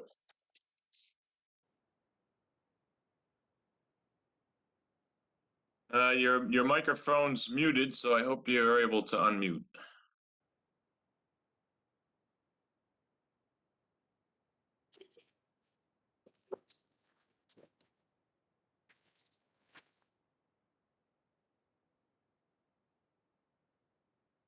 Mr. Gass, are you there? Mr. Gass, it looks like you're logged in twice to the program.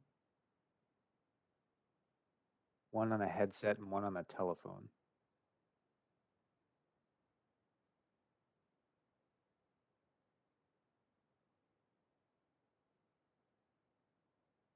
It might Oh, be we can that he's unmuted, and we may want to unmute him from our end if Kathy or John's able to. Well, I Because did. they're I not sent. on the phone. Yeah, you can only send a You request. can You only can't send a send it out. request, Okay. which I did. That I might did be an do that. issue.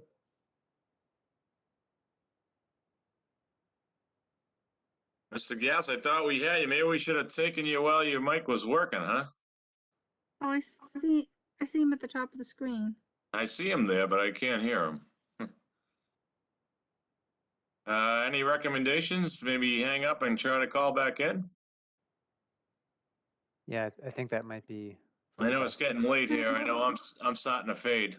Well, it looks like they're working on the phone. Maybe they should be working on the audio on the laptop, whatever we're seeing, their side view.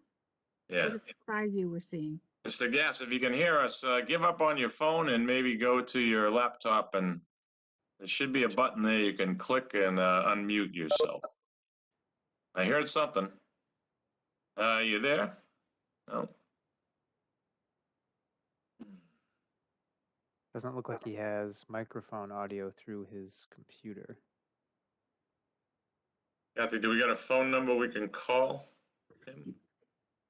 Hey, he just logged, one of them's logged off now, I believe. Well, while we have this time, we'll let Mr. Gass try to work that out. I will say again, we started at the top of the meeting to recognize Kathy Archibald, and she's moving on into another area within the planning department. This is her last night of doing minutes for us, so I'll give a round of applause. Thank you, Kathy, for all your help and professionalism and keeping this zoning board well equipped with all the documents that tend to fly across your desk. And you will be missed. I'll probably still send you email by accident asking you for stuff. So, but good luck, and I hope it works well for you. Thank you. I know I echo a little You bit. still better come to dinner. If you're paying, I'm coming. You got it. Kathy. Thank you very much, Thank you, Kathy. Kathy. Thank you. Okay, we'll try to go back to Mr. Gass. Any luck there? It looks like he was just on and then Yeah, I can see him, but we can't hear him. he has a green microphone on. But yeah, we can't hear him. Yeah, I do. So, Mr. Clifford, I do see your mic's active. Try speaking. No. Well, I gotta say, David, this is a new one. I don't know what to do here. It looks like he's trying to dial back in. I know those numbers are, you have to punch in quite a long series of numbers. And a password and all that, And right? yeah, all that jazz. So I'd have to continue it to the next meeting. Yeah, My dog is barking. My dog wants to go out. my dogs are barking, which is my feet, I think, because I've been sitting too long. Mr. Gass, I guess in lieu of, sorry, go ahead. Sorry, no, I was just going to say if the guest would like to type into the chat box, and maybe they could let us know what they want to do. He's saying 1 minute with his hand. All right, we'll give you one more minute.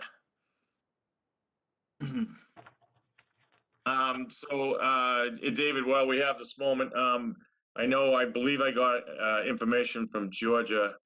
I did get one application in the mail. As far as our next upcoming meeting, which is April 12th, do we know how many applications are on for that evening, besides the one I received? Guess what? Just the two. So there's Fletcher and then one more. Well, it might be 3, unfortunately. Okay, and I did indicate to Georgia, it's better for us as a board if we can get those all together at the same time with Okay. one package versus piecemeal, because I was confused thinking it was for this evening's Sure thing. agenda. Yeah.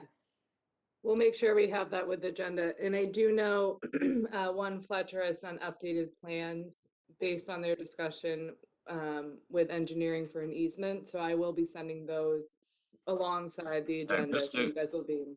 Mr. Gass is holding something up. I think it says he's being held hostage and we need to send people. I Yeah, can't. It says Yeah. I can't something. Well, Mr. Gass, I'm sorry. I think at this point I'm gonna ask you to do a continuance. I don't know if you can hear us. If you can hear us, give us a thumbs up. He said he can't He hear said us. he can't hear anything. He cannot hear us. Yeah, I don't know how to help this applicant at this point. I I'm think gonna I'm gonna move. ask board members, I've just gotta get up at 5 a.m. And- Mr. Chairman, maybe you could type in a chat box to him to ask for a continuance. Let me see if that will work.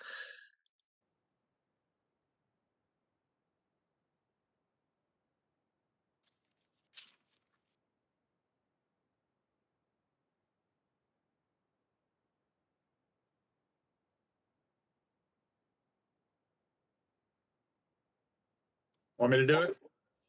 Oh, I got it. Okay.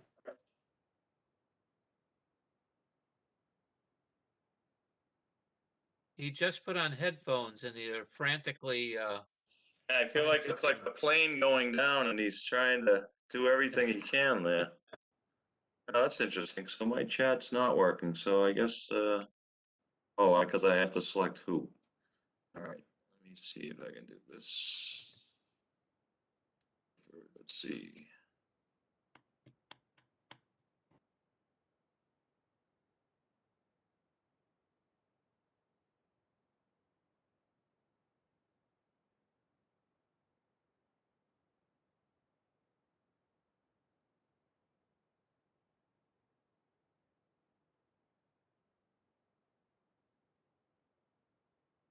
Yeah, I'm not getting any response.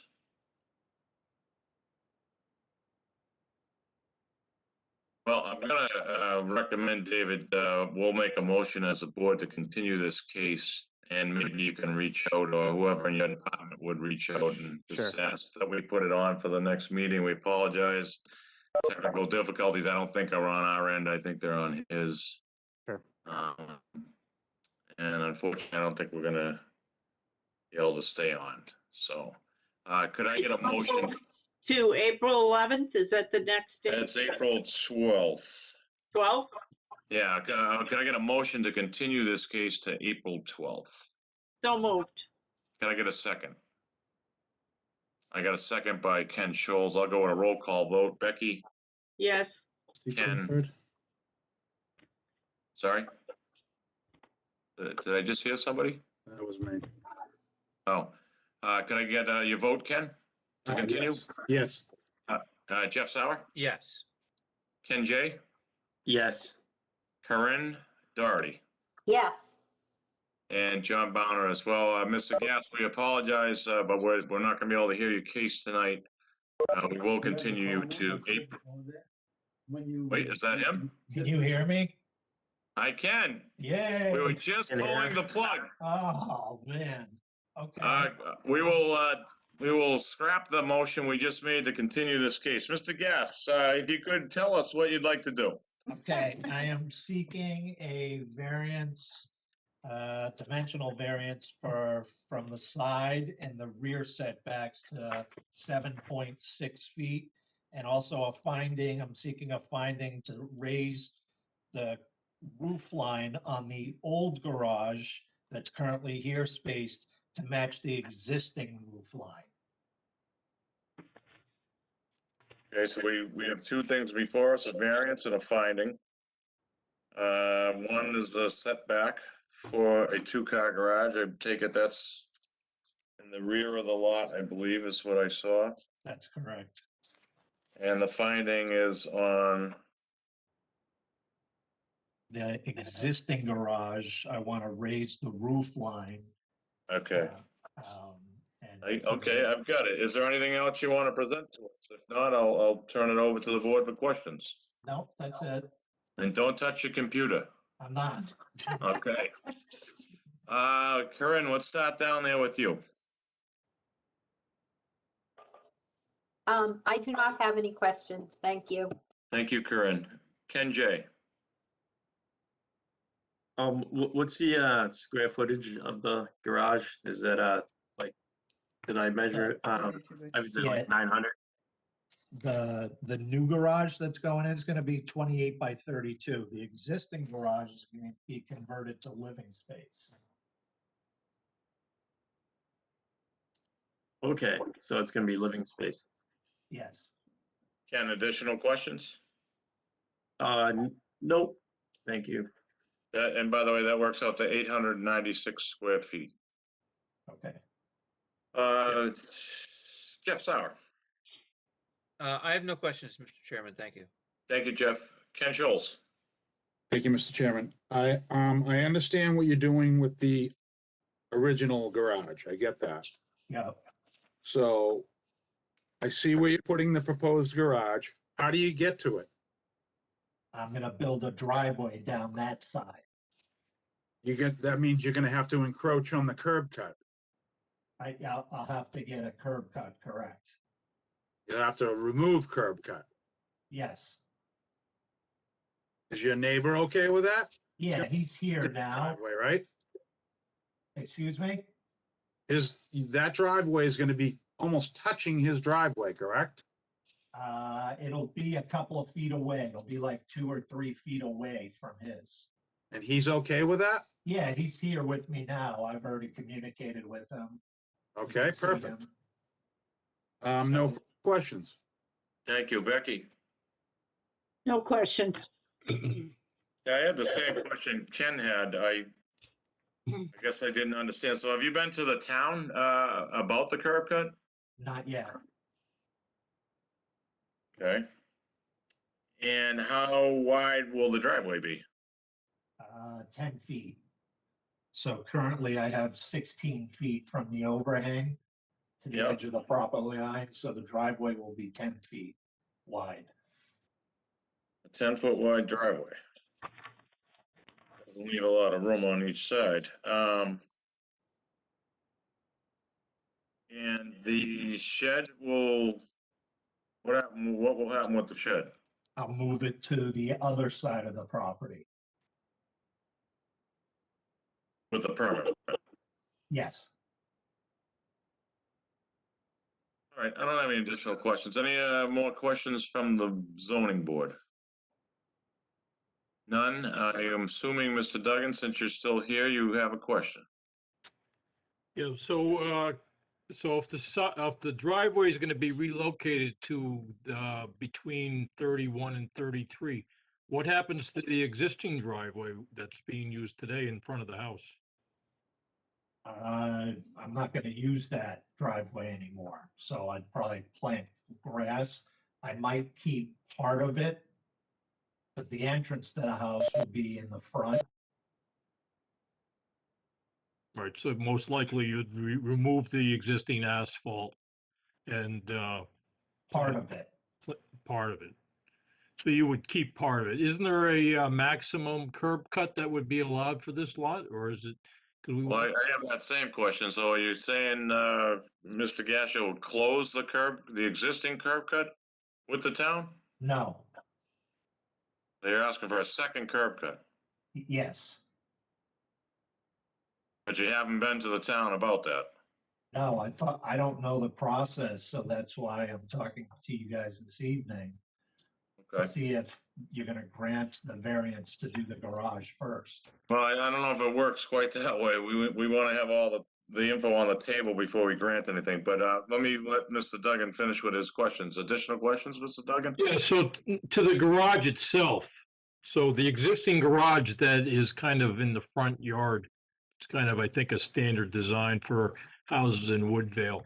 So Is the part of this application is to build a second floor on top of that? No, no. It They're says, just extending a roof and they're gonna turn that garage into living space. so raise the roof. Okay. So it matches the existing roof line of the rest of the house. Yeah, let me look at that. Yeah.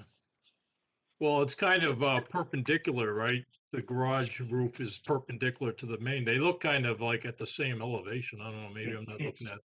It's only about a 2.5 foot difference between the Okay. existing.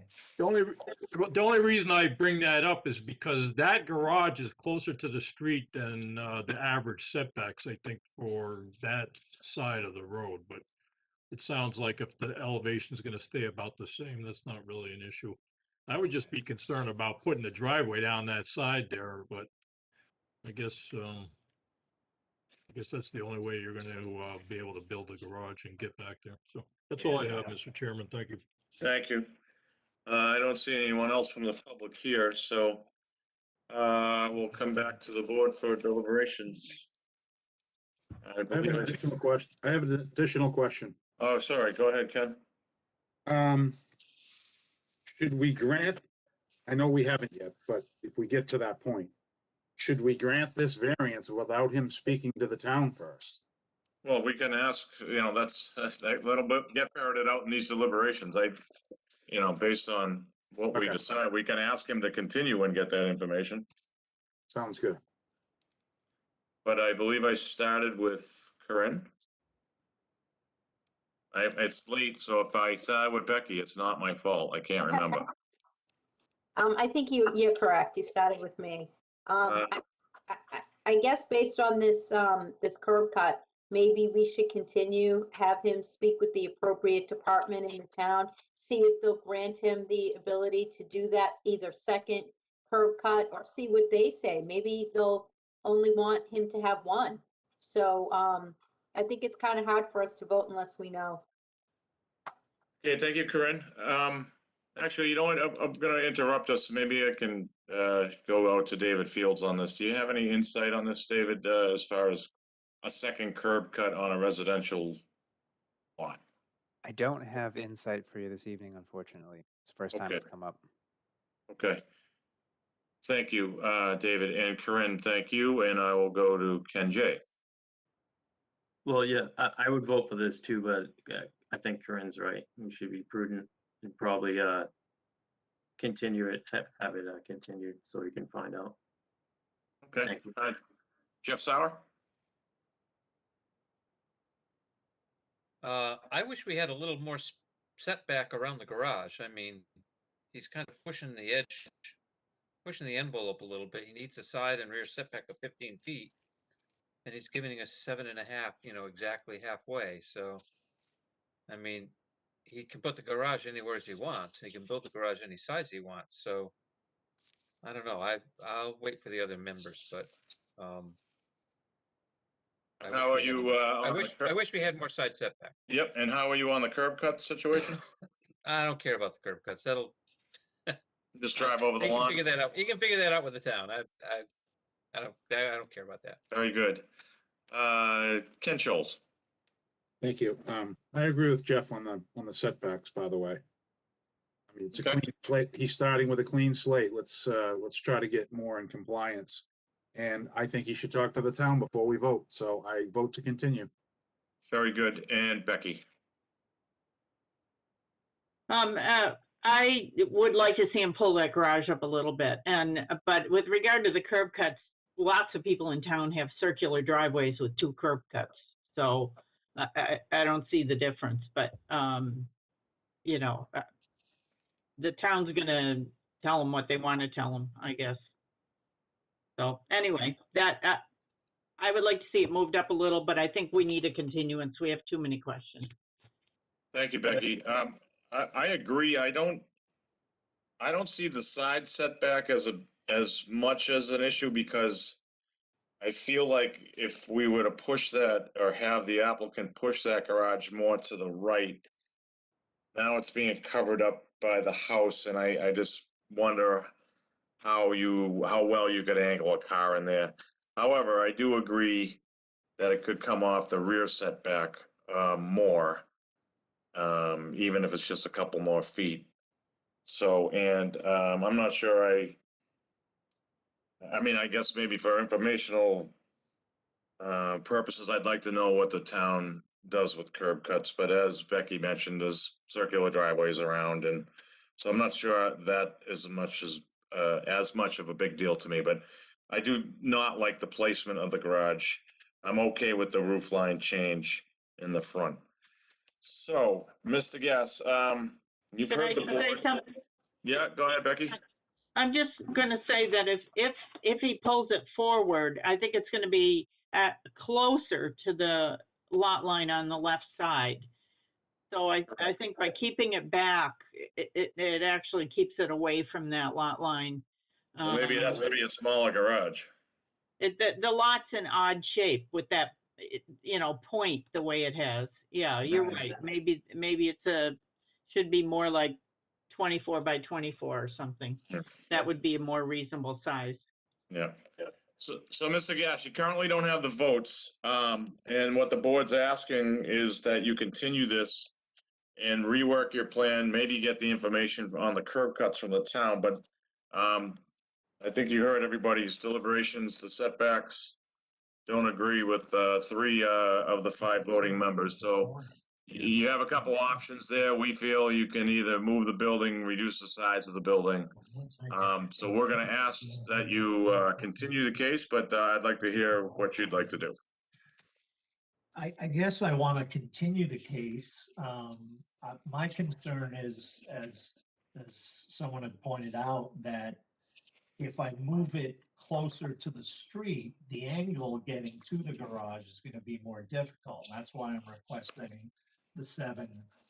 Yeah, I think in that case, we're saying the structure is too big. So I think you can achieve moving it and maybe reducing the size of it, but that's up for you to work out. I can say that, your best bet might be working with the planning department, and maybe they can help with options that you can come up with. But at this point, you don't have the votes. If we were to take a vote right now, it wouldn't pass. So I think your option is either to withdraw your application or to continue it and see if you can work out something else that's more palatable to the board. Yeah, I guess continue. So what would you like to do? Continue to see if I can work something else out this morning. Okay, so is April 12th enough time? That's Yeah. our next meeting. So should I start by going to the town to see about a curb cut first? I don't know if that's the highest priority. I think how you rework the building within the setbacks and size is probably a little more important, but I think the two of those things. I will tell you that Monday, April 12th, we would need your updated plans the Tuesday prior to that. So is that still enough time for you? So what's the date of that? Tuesday is the 9th? Be the 6th.